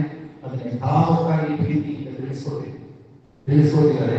ಅವರಿಗೂ ಕೂಡ ಈ ಜ್ಞಾನ ಕಾರ್ಯವನ್ನು ಅನೇಕ ಭಕ್ತರಿಗೆ ನಡೆಸಿಕೊಟ್ಟಿದ್ದಾರೆ. ಬೃಹತಿಯನ್ನು ಕೂಡ ಇದಕ್ಕೆ ಸೇವಾಕರ್ತರಾಗಿದ್ದಾರೆ, ಅನೇಕ ಸೇವಾಕರ್ತರಿದ್ದಾರೆ. ಅವರಿಗೂ ಕೂಡ ಆಚಾರ್ಯರ ಆಶೀರ್ವಾದ ತಿಳ್ಕೊಂಡು ಮತ್ತು ನಮ್ಮಲ್ಲೂ ಅಷ್ಟೇ ಈಗ ಏನು ಹೇಳಿದ್ದಾರೆ ಎರಡು ಆಗಬೇಕು. ನಮಗೆ ಅವರು ಹೇಳಿದ್ದಾರೆ ಪದೇ ಪದೇ ನಾವು ರಾಮದೇವರ ಪಾತ್ರವನ್ನು ಇಟ್ಕೊಂಡ್ರೆ ಅದು ಎಲ್ಲರನ್ನೂ ಪೂರ್ಣ, ಬೇರೆ ಪೂರ್ಣ. ಒಬ್ಬ ತಂದೆಯಾಗಿ ಹೇಗಿರಬೇಕು, ಮಗನಾಗಿ ಹೇಗಿರಬೇಕು, ಅಣ್ಣನಾಗಿ ಹೇಗಿರಬೇಕು, ಅತ್ತಿಗೆಯಾಗಿ ಹೇಗೆ ಸೀತಾರಾಮಿ ಅಂತ ಅವರವರ ದೃಷ್ಟಿಯಲ್ಲಿ ತಿಳಿಸ್ಕೊಟ್ಟಿದ್ದಾರೆ. ನಾವು ಕೂಡ ನಮ್ಮ ಸಂಸಾರದಲ್ಲಿದ್ದಾಗ ನಮ್ಮ ತಂದೆಯಾಗಿ ಹೇಗಿರಬೇಕು, ಮಗನಾಗಿ ಅವನಿಗೆ ಹೇಗಿರಬೇಕು, ನಮ್ಮ ತಂದೆಗೆ ನಾನು ಹೇಗಿರಬೇಕು, ದಾತನಿಗೆ ಅಜ್ಜನಿಗೆ ಮತ್ತೆ ಅಷ್ಟೇ ಅಲ್ಲ ಕಾಳಜಿ ತಿಳಿಸ್ಕೊಡ್ತೇನೆ. ವಿದ್ಯಾಸಂಬಂಧಿತ ವಿಶೇಷ ಸರ್ವ ಕರ್ಮ ಕರ್ತೃತ್ವ ಕಾರ್ಯತ್ವ ಉತ್ಪತ್ತಿ ಬಗ್ಗೆ ಹೇಳ್ತೇವೆ. ನೀನು ಮಾಡು ಮತ್ತು ಮಾಡಿಸಿ. ಇಲ್ಲಿ ಪರ್ಯಾವಸಾನ ಆದರೆ ಫಸ್ಟ್ ರಾಳಿಗೆ ಸೇರುತ್ತೆ. ಅವಾಗ ಅವರು ಅನ್ನೋದು ಬಾಂಧವೆಲ್ಲ ಆ ಹಂಚದಲ್ಲಿ ಕಲ್ಪಿಸ್ತಾರೆ ಎನ್ನುವುದರಲ್ಲಿ ವ್ಯತ್ಯಾಸವಿಲ್ಲ. ಹಾಗಾಗಿ ವೇಣುಗೋಪಾಲಾಚಾರ್ಯರು ಅವರ ವಾಕು ವೇಣುವಿನ ವೇಣು ಹೇಗೆ ಶಬ್ದ ಆ ಥರ ದೇವರ ನಾಮಗಳನ್ನು ಸಂಯೋಜಿತವಾಗಿ ಸಂಕಲ್ಪ ಮಾಡಿ ತಿಳಿದುದನ್ನು ಹೇಳಿಸಿ ಮಕ್ಕಳು ಕೂಡ ಏನೇನೋ ಇದು ವಿಚಿತ್ರ ಇಲ್ಲ. ಅಂದ್ರೆ ಎಷ್ಟೋ ಜನಕ್ಕೆ ಎಕ್ಸಾಮ್ ಮುಗಿದಿದೆ, ಆದ್ರೆ ಮಕ್ಕಳ ಸಂಖ್ಯೆ ಕಡಿಮೆ. ಇದೊಂದು ದೊಡ್ಡ ಎರಡು ಹೇಳ್ತಿದ್ರು ನಮ್ಗೂ ಹೇಳೋದು. ಆಚಾರ್ಯ ನಿರ್ವಹಣೆ ಮಾಡ್ತಿದ್ರಲ್ಲ ಅವರೆಲ್ಲ ನಡೆಯುತ್ತಾ ಇರ್ತಾರೆ, ಹೇಳ್ಕೊಂಡು ಹಾಡುಗಳು ಹಾಕ್ತಾ ಇರ್ತಾರೆ. ಆ ಸ್ಥಾನಕ್ಕೆ ಇನ್ನೊಬ್ಬರು ಕಾರ್ಯಕರ್ತರು ಬರ್ತಾ ಇಲ್ಲ. ಒಂದು ಎರಡನೇದು ಪಾತ್ರವರ್ಗ ಶ್ರೋತೃವರ್ಗಗಳಲ್ಲಿ ಬದಲಾವಣೆ ಇಲ್ಲ, ಎಲ್ಲ ಆಗ್ತಾ ಇದೆ. ಅವ್ರು ಹೇಳ್ತಾರೆ ಪುರಾಣ ಯಾರಿಗೆ ಹತ್ತಿ ಮಾಡೋರು ಭಕ್ತಿ ಮಾಡೋರು ಅಂತ ಹೇಳೋರು. ಇವತ್ತೆಲ್ಲ ಬರ್ತಾ ಇದೆ ಅಧಿಕಾರಿದ್ರೆ ಹಂಗ ಆಗೋಗಬಾರದು. ಅದನ್ನ ನಾವು ನಮಗೂ ಕರ್ತವ್ಯ ಇದೆ. ಇನ್ನು ಎಕ್ಸಾಮ್ ಮುಗಿಯೋದಿದೆ, ಮಕ್ಕಳನ್ನ ಕರ್ಕೊಂಡ್ಬರ್ಬೇಕು. ನಾವು ಒಂದ್ ಎರಡು ಮಾತುಗಳನ್ನು ಕೇಳಿದಾಗ ಅವ್ರನ್ನ ಪೂರ್ಣ ಉದ್ಧಾರ ಮಾಡಿಕೊಂಡು ಗಮನವನ್ನೇ ಚೇಂಜ್ ಮಾಡುತ್ತೆ ಅಂತ ಶಕ್ತಿ ಮಾತುಗಳಿಗೆ ವೇದವಾಕ್ಯಗಳಿರುತ್ತೆ. ಅಂಥದನ್ನ ನಮ್ಮ ಗುರುಗಳಿಗೆ ಹಾಕೊಟ್ಟು ದಾರಿ ಅದರಲ್ಲಿ ನಿರಂತರವಾಗಿ ಹೇಳ್ತಾ ಇದೆ. ನಮ್ಮ ಆರ್ಗನೈಸರ್ ಕ್ರಿಯೆ ಮಾಡ್ತಾ ಎಲ್ಲ ಕೂಡ ಮಾಡ್ತಾ ಇದೆ. ಹಾಗೆ ಇವತ್ತು ರಾಮನವಮಿ ಅವರ ಪ್ರಸಾದ ಕೂಡ ಇರುತ್ತೆ. ಆಚಾರ್ಯರಿಗೆ ಭಕ್ತಿ